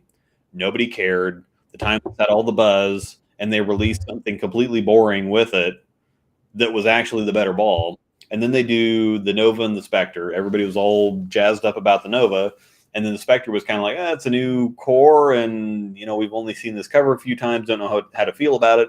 And then a week before those release, the Phase 4 gets announced. And it's like, okay, well, everybody's just buying the Phase 4 now. And now something like this, the DNA wasn't good. It reacted different for everybody I saw throw it. And I like my DNA. I actually have a backup DNA. Mine was pretty good, but nobody cares about nobody asked for a Pearl DNA. Nobody really liked the original, but they're putting it out with an idle remake. Basically, it's got the AI core, so that changes things a little bit, but it's basically an idle remake. And that's going to be like the biggest thing ever. So why pair that with a ball that nobody cares about? That's just it's just going out of your way to, completely cancel something out. Or like the TNT was the biggest flop of any SPI ball in years, outside of the DNA. And they had to rush to put out the TNT infused 6 months later that nobody asked for, nobody wanted. And then they announced the Journey a week before the infused comes out. And so it's like, I don't know what we're doing here, but whatever. Yeah, and that kind of falls into this. Anyone who bought the Optimum Idol as an overseas ball got bent over. Yeah, they see an idol pop up that looks like something close, and they're all about it.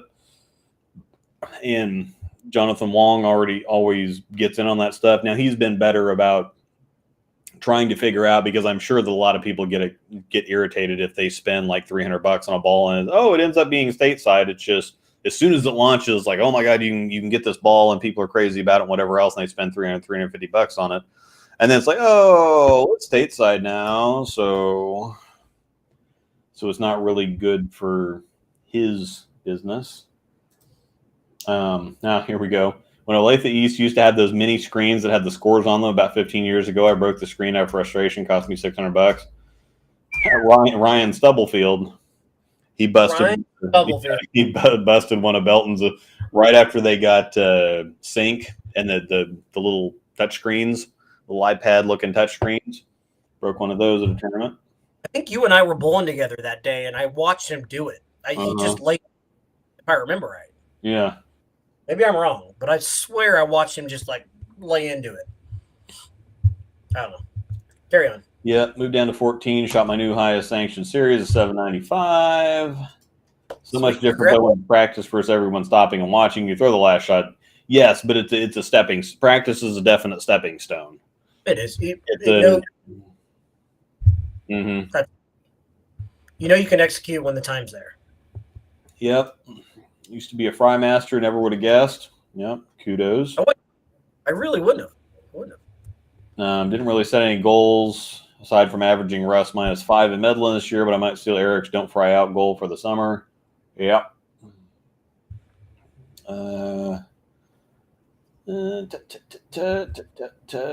Taking a few months off of bowling is always nice over the summer. I'd rather play golf a few days a week. I would rather do that too. The problem is that when you get back after you take 3 months off of bowling, and then the first month of league is awful slow. No, it is. Yeah. Well, my problem, I like last year, I said I'd practice, and I don't think I threw one ball of practice entire summer. I went and bowled, then I bowled a KC tournament, and I was like so out of sync because I haven't thrown a ball in weeks. And then I'd throw a ball, I'd bowl for a little bit, then I wouldn't touch another one for a few weeks, and then bowl another tournament. It was just stupid. So we're not doing that again.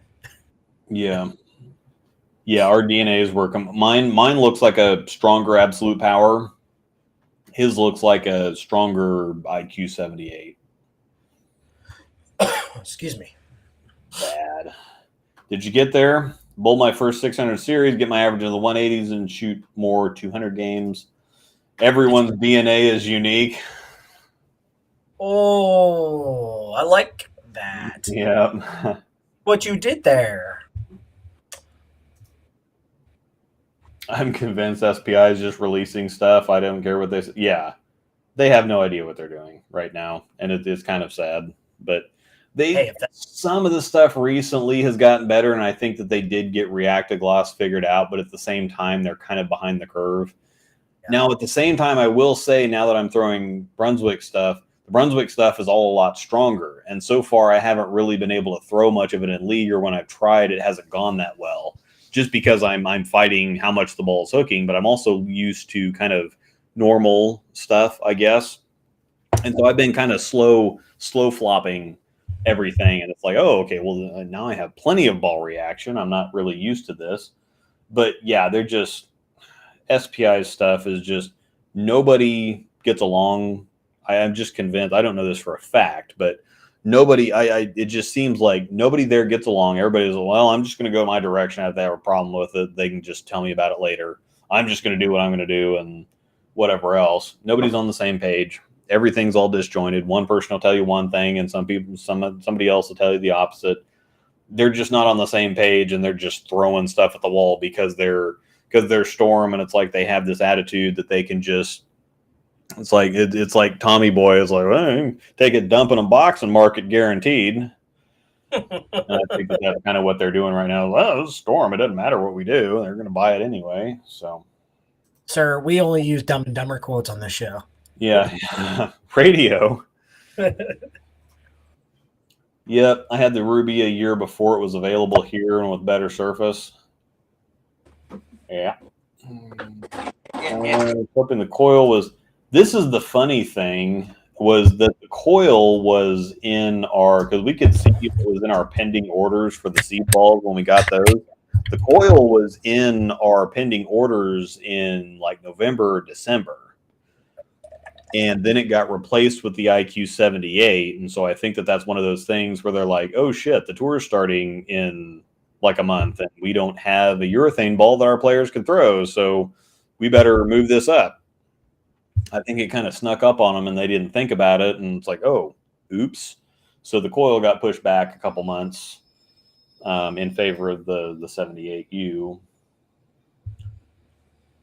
Yeah, the coil. I think the coil, and this is again, the Torrent, the release with the timeless was so much better. So much better. Torrent was an amazing ball, but it looked boring and was kind of a boring reaction. It's a boring name. Yeah. The Optimum Idol is going to be good, but I think the DNA coil is actually going to be really good. I think it's going to be really, really good, but people are not going to care. Well, we have a new Idol and we're going to buy the Idol and don't really care. No, DNA, definitely don't want another one of those. So it's going to be gone. It's going to be gone before 2025. There's no way that sees 2025. I agree with that. I think the Idol's actually going to be really good. Yeah. At least everything is rolling good now. Yes, everything is rolling pretty good now. Now that they got the gloss figured out, if you do like factory shine, you can just throw stuff out of the box now. That seems to be fine. I haven't heard. I used to have kind of the ends because everything with Reactogloss, aside from the exotic gem, was just absolutely wretched. Just absolutely wretched for me. And I talked to all kinds of other people. And I was like, dude, this stuff's terrible. Somebody else said, we sell, we drill 1,500 to 2. There's one pro shop that said we drill 1,500 to 2,000 balls a year. 85% of our sales are SPI. And every time we have a demo, we just resurface everything.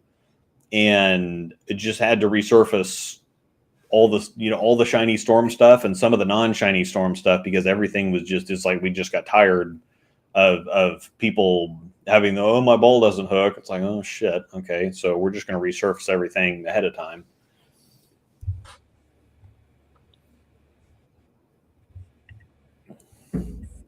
So yeah, everything's rolling good now. A lot of the balls are on top of each other, and this is the other thing is we're plugging. So they discontinued all the 4K fast stuff, which 4K fast was one of the better surfaces to come out, but they couldn't replicate it. We started making fun of it. It's like, okay, is this one going to be 4K fast? Is it going to be 2K fast, 1K fast, parking lot fast? What exactly are we getting here? Hank when I was way to make mention of it in the Attention Star video, they're aware of what's being said. Yeah, I mean, you put out 5 or 6 shiny symmetric balls just right back to back to back to back to back to back to back. And people are going to say, oh, great, another shiny symmetric ball because we needed one of those. And so I've heard a lot of excuses about stuff, but they're just not paying enough attention yet. And this is the other thing. When you have staffers that are such ass kissers, they don't actually get. So when Reactogloss first was having problems, like I was talking to him about it, but like, well, we're not really hearing it from anybody else, so it seems to be just kind of a you problem. And that's totally a legitimate thing because you're always going to have some people that just get a dud ball for whatever reason. And if they have they have 13 or 1,400 staffers, and if they have like 5 people complain about something, it's kind of like, well, that's probably not a big deal. Now, if they have a couple hundred people complain about something, then it's something that we might want to check into. But everybody's so worried about brown nosing and keeping their contracts and whatever else. I had so many people that would send something to me. And it's like, dude, I'm having this stuff sucks. Like what? And I'm like, okay, well, you told your rep, and they're like, well, last time I complained about something, or last time I told them about something, they kind of blew me off, and it's like, I don't want to piss them off, or I don't want to put my contract at risk or whatever else. And it's like this is our job though. We're supposed to report things that are problems. And so Reactogloss started getting on stuff with his first ball was phase 5 in August of 21 or whatever. And then, or 22, I think, whatever. But it was January or February the following year before they started saying something about it on the staff show. And it's like, well, they were kind of pissed because I'd been telling them about it for months. And then all of a sudden somebody made a post in the staff group in like January, February and said, oh, I saw Luke's video on this. And he said there was a problem with Reactogloss. And I'm having the same problem. And then all of a sudden there just a couple dozen comments that showed up just within the first hour or 2 hours of the post was, oh yeah, I've been having problems with it. Oh, I've been having problems with this for several months. And they actually got kind of pissed. It's like, well, if you guys are having problems with stuff, you need to let us know. That's the whole point of having staffers. If you guys are not going to tell us what's going on, then there's no point in having you. And so this is the thing is that, yeah, now they're starting to pay a little bit more attention. They're starting to ask more questions. Instead of just, well, gosh, we never heard that from anybody else. It's like, yeah, because you got a lot of Kool-Aid drinking, simping, brown nosing ass staffers that just are more concerned about keeping their contract. So, yeah, I think while SPI was on probation, they gave the hardness minimum, a wide berth, and the performance suffered. Yeah, I think this is the thing is they upped the hardness on everything, but they didn't adjust any of the strengths. And so stuff just they already have cleaner, weaker covers to begin with than Brunswick has. And then they just upped the hardness, didn't do anything else. And so it's like, okay, well, everything's sucking now. Plus they had the Reactogloss issues. And so starting with the IQ Ruby, they buffed the cover strengths. And so now that they got Reactogloss figured out, they're buffing the cover strengths. Everything that's coming out looks pretty good now for the last 6 months or so. So I think they're in good shape now, and I think they're kind of building momentum. The problem is that they had Softgate, and then they had the 4K fast that they couldn't replicate, that everybody hated because it wasn't shiny. Then they put out Reactogloss, and it's dog shit. And so they've had a solid year and a half of just not great ball reaction, while Brunswick is putting HK22 on everything, which looks fantastic. There's plenty of ball reaction. I think people would rather have too much ball reaction than not enough ball reaction. It's like, okay, well, at least the ball's hooking. At least it's not acting like urethane or getting slimy or whatever else. We've got plenty of ball reaction, so we just need to figure out how to catch up with it. People would rather have that problem than spend a bunch of money on a ball that ends up wiggling and going straight. Yeah. Excuse me. I think if some of the storm fans that like that hockey stick shape that they're known for, if they would actually throw some of the Brunswick stuff, their eyes would go boom. Brunswick is stronger and so much sharper. Like the Theorem or the Endeavor. Oh my god! That Theorem's the sharpest thing I've ever thrown. That thing is ridiculous. And the Endeavor is sharper. Yeah, exactly. It's just nuts. So, if you're looking for shape down lane, you're looking for a hockey stick, you're looking for punch, try a Brunswick ball right now. All of a sudden, yeah, it's Brunswick stuff. If you want to throw the sharpest ball you've ever thrown, buy a Brunswick ball because that makes sense. It's ridiculous. It's never been a thing. What? But sorry, I was just saying. Yeah, I never would have thought that.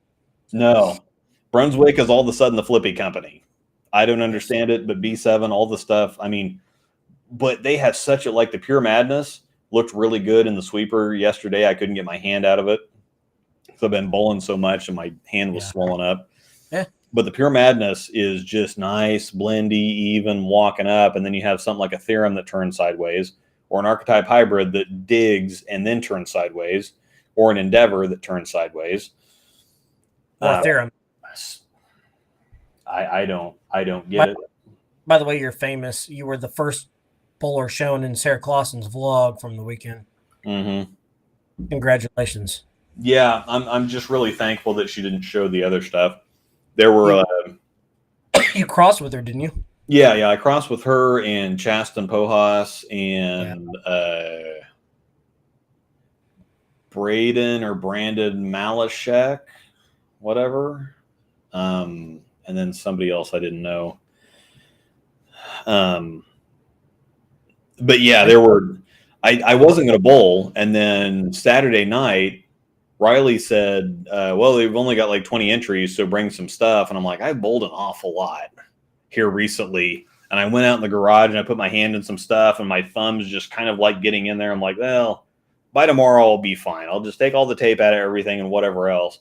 And I showed up Sunday, and it's just like, okay, let's do the napkin trick. And, my fingers, everything's tender, and it's just, oh, God. I got the ball off my hand okay for practice, and then about 6 frames, and then I started locking up in stuff. And then the second game, I couldn't get my hand out of anything. I actually went with the ball one time. I went to let go of it, and I did one of these things, and I stepped out on the lane, and perfect balance. I didn't die. But, yeah, I just couldn't get out of anything. And so then it was just to turn my fan on high and stick my thumb in front of it and try to get it as cold as possible. And I ended up getting out of stuff and doing decent. But, yeah, I'm just glad that Sarah didn't show. I'm glad you didn't hurt in the first 4 games. So, Nico, no, I do not plan on drilling the new Defender. Sorry, I saw that earlier. Yeah. Have you had a chance to try the new rough and smooth edge? I do have them, but I have not tried them yet. I need to get them on something because of the smooth edge, or the rough edge especially, I've heard is pretty similar to step 2. And I do want to check that out. I've got step 3. It always got stuff too shiny. Step 2 got stuff shiny enough. And then I've got some react to shine, which I put on like spare balls and stuff. If I have to resurface them or shine those back up or whatever, I put that on stuff that I just want to turn into a marble. So excited about the new idol of my Cosmos. I actually have 3 or 4 Cosmos blanks because I also love my Cosmos. Yeah, I used to talk to Chad an awful lot. But I don't know. There was some. We used to talk a lot, and he asked me some stuff here and there, and then it seemed like after hearing some things from some other people, they kind of farm for some ideas, and then they don't give anybody any credit for them. And so it's kind of like, yeah, just not going to offer stuff up anymore. It was somebody else's idea for the Rotogrip spare ball that I talked to the other day. It's like, yeah, I said this would be really cool, spare ball, spare tire. And then it said like 10 months later or whatever, they came out with it, never said a word to him, whatever else. And he's like, yeah, I gave them the idea for this. And then 8 to 10 months later, here it comes. And it was all kinds of popular and nothing. Chad sent me something one time and asked me about some names for, well, we got a new cover stock or whatever. And it's like, what are some cool names for cover stocks? And I started listing off a bunch of stuff, and proton and synergy were a couple of the words that I gave him. And then 6 to 8 months later, or 8 to 10 is something like that. It's almost a year, but not quite a year, with the proton physics and idle synergy came out together.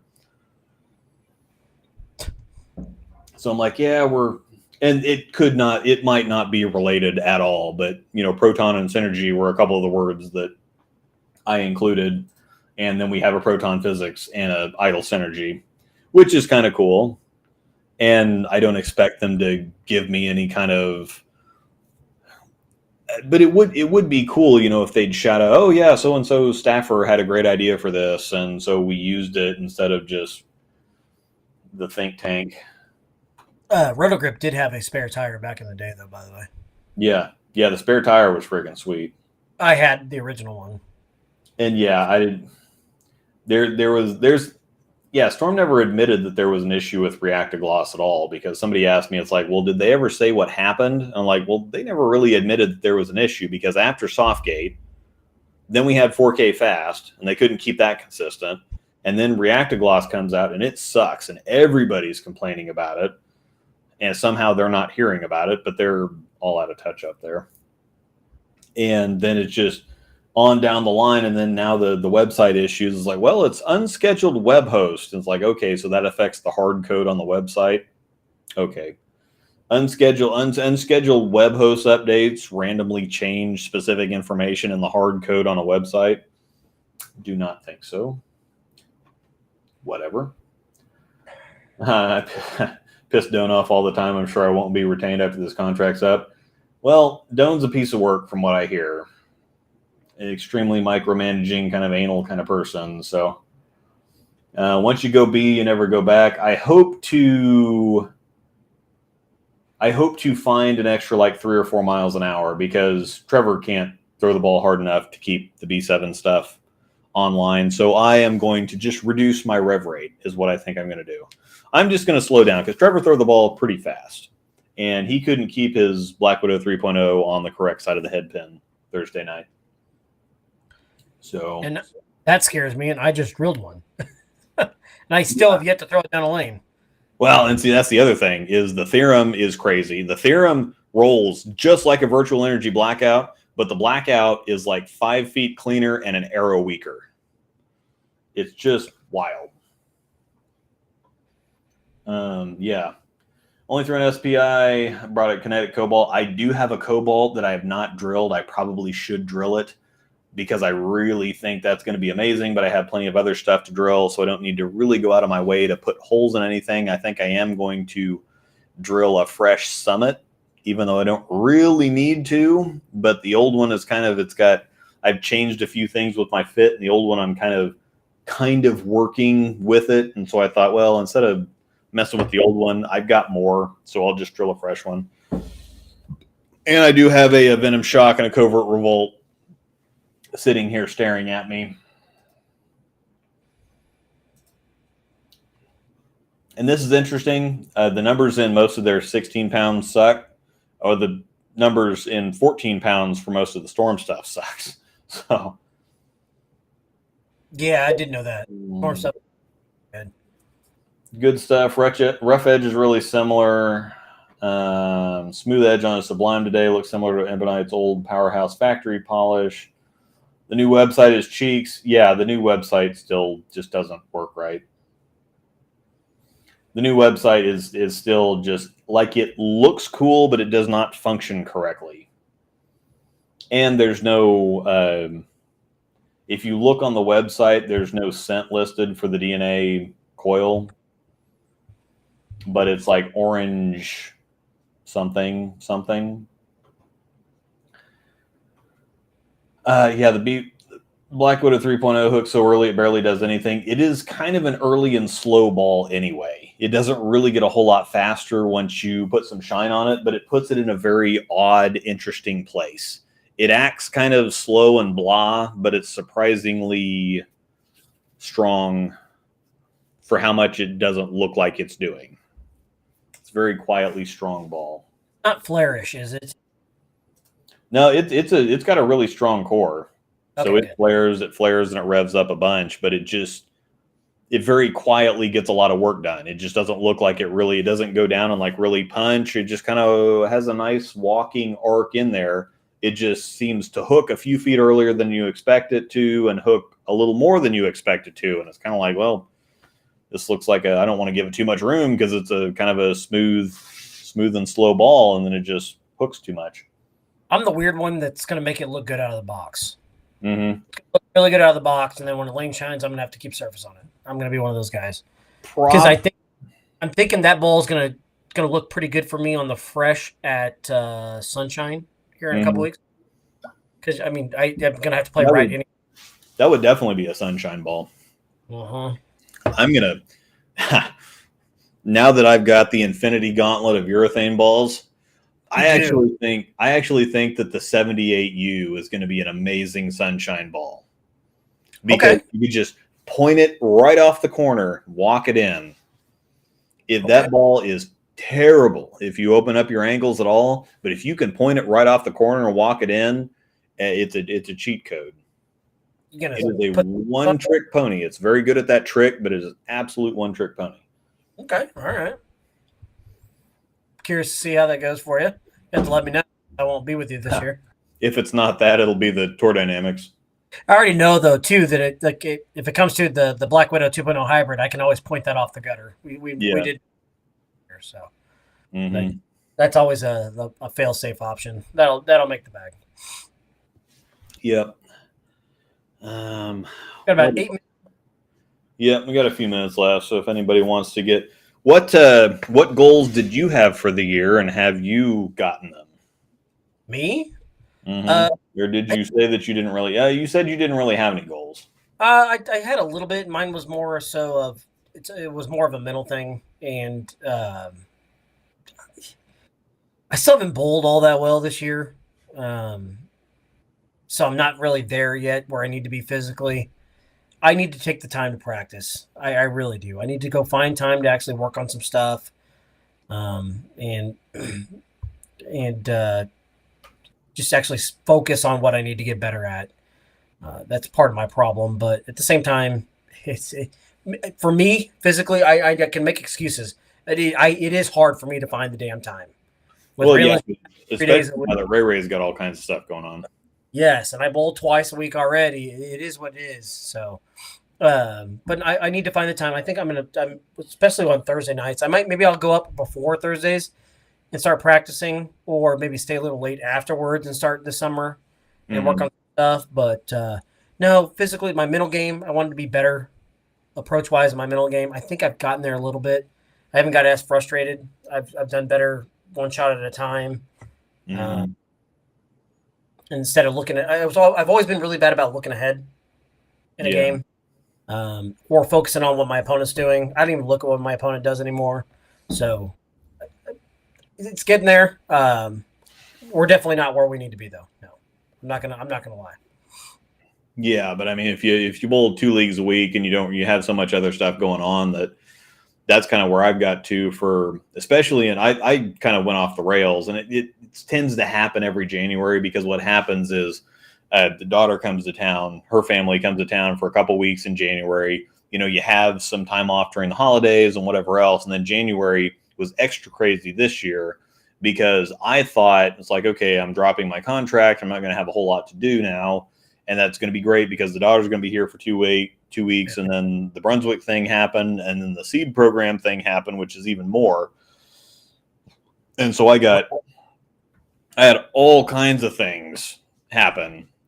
So Your storm contract now, it's like your storm contract on steroids now. yeah. So instead of 3 companies, I have 7 companies. Brunswick is a lot more organized, though. So Yeah. far, it's like, okay, we have a more aggressive schedule. We're going to announce stuff. You guys, we're going to have you balls in plenty of time to get videos done. We're going to announce stuff. You guys can post videos later that night.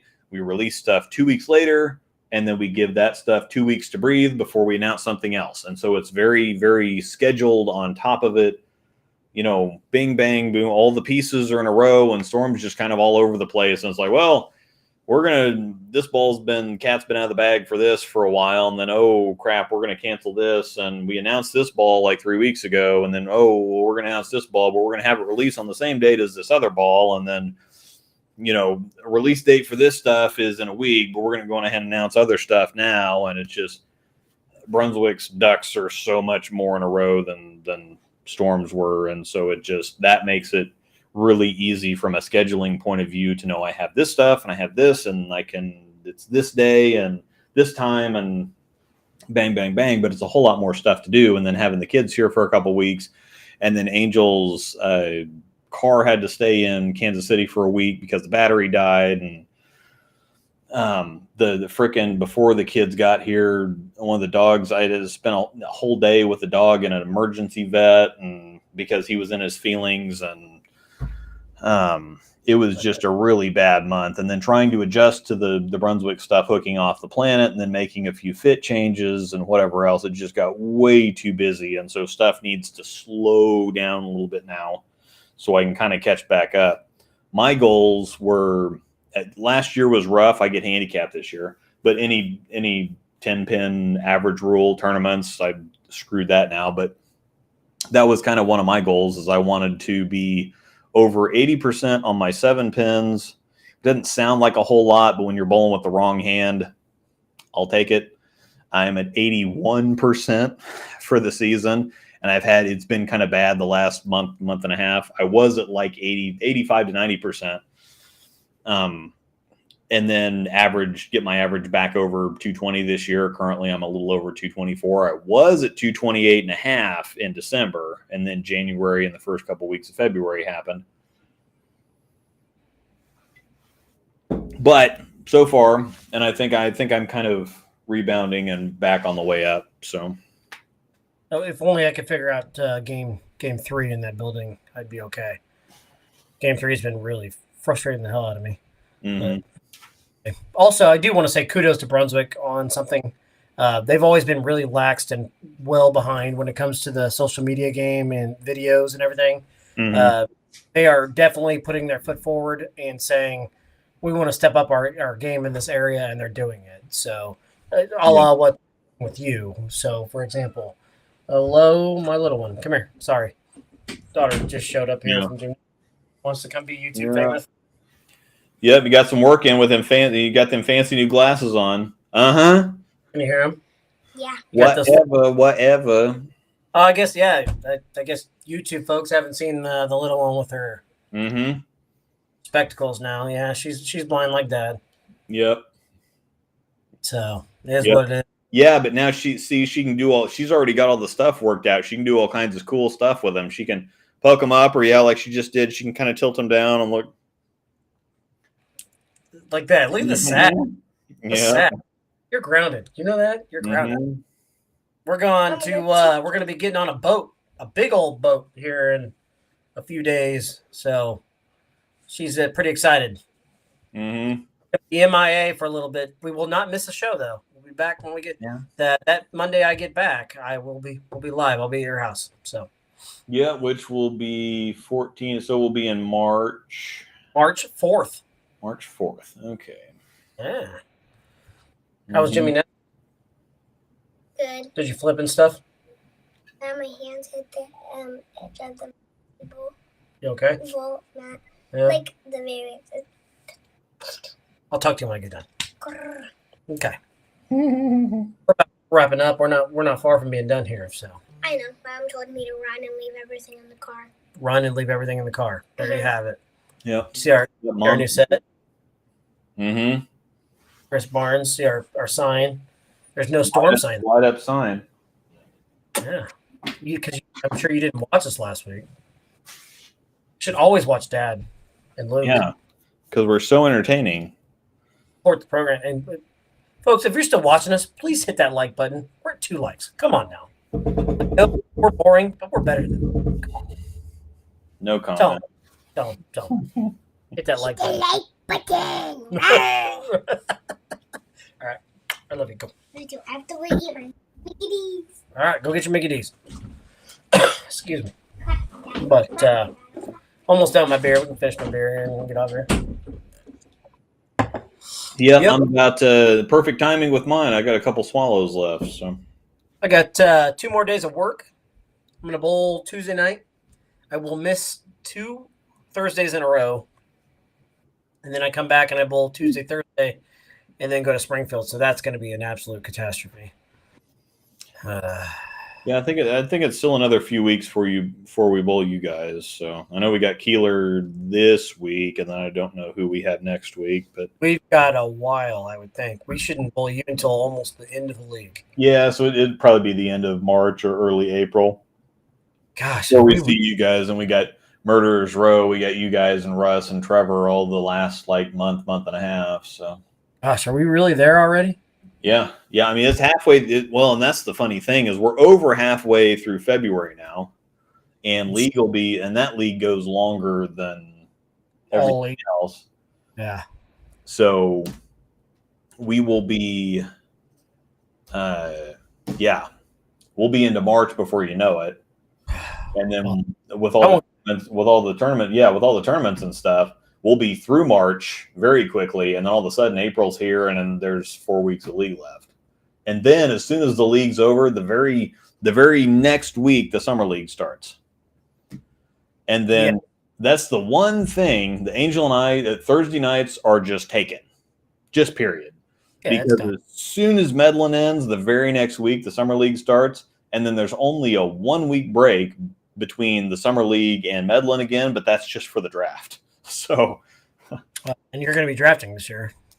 if I don't continue to shoot 6 O's, I mean, I'm still well within the cut line, but I was at like I said, I was at 228.5, and then January I went 570, 580, 590, and then I shot 650 last week, so I'm at least going in the right direction. However, if I keep doing that, I don't think I'm going to keep doing that, but if I keep doing that, I should be on the rebound, but that kind of puts me in the place that I want to be anyway. I'd love to be in the 15, 14, 13, 12 spot. Let a couple of the big averages get off the board, and then I like to be in that's nice spot to be in. If I stay around where I'm at, you're not going to get me. Most likely not. You'll be one of the first ones not drafting. No, I'm at 7. Okay. And that's kind of a weird place to be. If you're in the 215 to 220 zone, yeah, all the big numbers go off the board the first few picks, but then you get into it. Nobody really wants to take that 220 average that's going to average 220. Everybody starts looking for the 210 to 215 that might average 220 or 225 the next year. And so the 220s stay on the board for extra time. So I could always go towards the end, slide towards the end then. But I won't go first round. I've gone to first round a few times. I don't know. It really probably just depends on what I finish at. But yeah, it's been a better year overall. Yeah, Hawes, you're 30th in average this year, not counting the past Thursday bowling. This past Thursday I didn't bowl, so I'm still in the same spot. Well, depending on what everybody did around me. 30th in average, so I don't know what that means. So there will be 18 teams, so you'll be the 12th high average on the draft board. And that's the wonky place to be in. So it might be one of those that, the first half of the first round, everybody's taking the biggest average they can get. And then everybody starts looking for value picks on the back half of the first round. And then you get into the first half of the second round, and then that's where people start going, well, I can't leave this person on the board. I just have to take them at this point. So that's where a lot of the 215s, the 220s end up either at the very end of the first round or at the beginning of the second round. Yeah, that's fine. I don't really care. Doesn't matter to me. I'm good with that. Team Niven versus Team Crouch, including Hawes. Sorry. April 4th. April 4th. I will be there. Yeah. Pow, pow. And then we've just got a couple weeks of league left. Yeah, I guess that's true at that point. But no, I'm curious to see where I end up. I was well in the 220s there for quite a while. And then, like I said, I've had an issue with Game 3 here lately. Game 3 is really, I just can't – I don't know if I can't get far left enough or I just don't make the jump left soon enough. I'm kind of stuck in – does that make sense? Yeah. I'm kind of stuck in between there, so I don't know. We'll figure it out. Hopefully it'll bounce back. Years past, I've actually not had too bad of a Game 3 issue, but it's all right. That place just hooks in general anyway. So Realistically, I think everybody's been slowing down a lot lately because it's been tricky for James in Game 3 too. And I haven't seen a lot of big sets recently. Nobody's shot 800 in several weeks. Well, no, there was somebody that Alex Jimenez shot 820 the week 2 weeks ago. But outside of that, there hasn't been a lot of, and again, it's been just, one person has one good week and then it kind of goes back to normal where it was every single week somebody was shooting something. Several people were shooting crazy numbers. And the deeper it's gotten into winter, it's kind of slowed down. And I think that third game has kind of killed some people. It's gotten me. And Game 3 has just been a fight every week. So if I could find a way to put Game 3s together, my average would definitely come back up. It's just been a grind. So that's all right. That's all right. All right. we're a little over time, so we got to get out of here. I got some.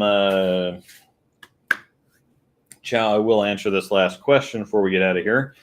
But I've got to go get a snack, and then we got to get to bed. Just joined, and I have a question. Have you thought about reviewing a pyramid ball? Their stuff is cheap, but there's almost no reviews, and the ones that are out there give no information. Some of the pyramid stuff, I think Bowler's Paradise or whatever that Tony Rucco does the videos for. Bowler.com. What again? Well, I think it's Bowler Store. Bowler's, okay. They make the pyramid balls, and they actually have, I don't know who makes the balls for them, but it's some company that they're contracted through that makes the pyramid balls for them. Some of them back in the day used to be legit. Most of them were terrible, but like the Blueprint and the Blueprint Pearl, ridiculous. Lockwood drilled one of the blueprints, and it's one of the freaking craziest, coolest balls I've ever seen. Probably will not do any pyramid stuff. I'm at the point now where I am definitely not going to pay for anything. If you want me to review a ball, you need to send it to me. Because I have so many balls. It's not even really worth reviewing a ball if I get it sent to me. It's one of those things that it's like, okay, it's good enough that it's worth it enough that I'll keep doing it. On paper, it's a terrible idea, but I'm definitely not going out of my way to buy something just to make a video for it. That's a terrible idea. Pyramid makes really cool spare balls, though. Yeah. Paul Burnett sent me some and said, well, let me know when you're ready to review some swag balls. And I kept forgetting to get back to him. I finally got back to him yesterday. And I'm like, man, they use metal shavings in their balls. They throw sparks when you drill them. And so I'm like, I'm definitely not setting my freaking garage on fire. And then I just, nobody takes them seriously. Like I can't take, I know that they're not a brand to be taken seriously, but I'm like, I'm just not. They throw sparks. They put metal shavings in their balls. They're just not ever going to be they're not like a real brand. They don't put the effort in, and it's kind of like, I'm not going to do it, especially if they're not going to send me the stuff. They're not, they're people. Paul would get me some stuff.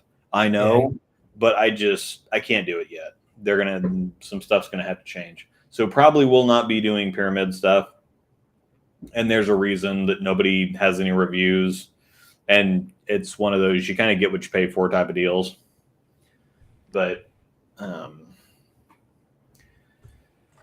so anyhow, we'll go on ahead and get out of here. Thanks everybody for watching. Again, he said March 4th we'll be back. Both of us live and in person. Which is just normal schedule 2 weeks from now.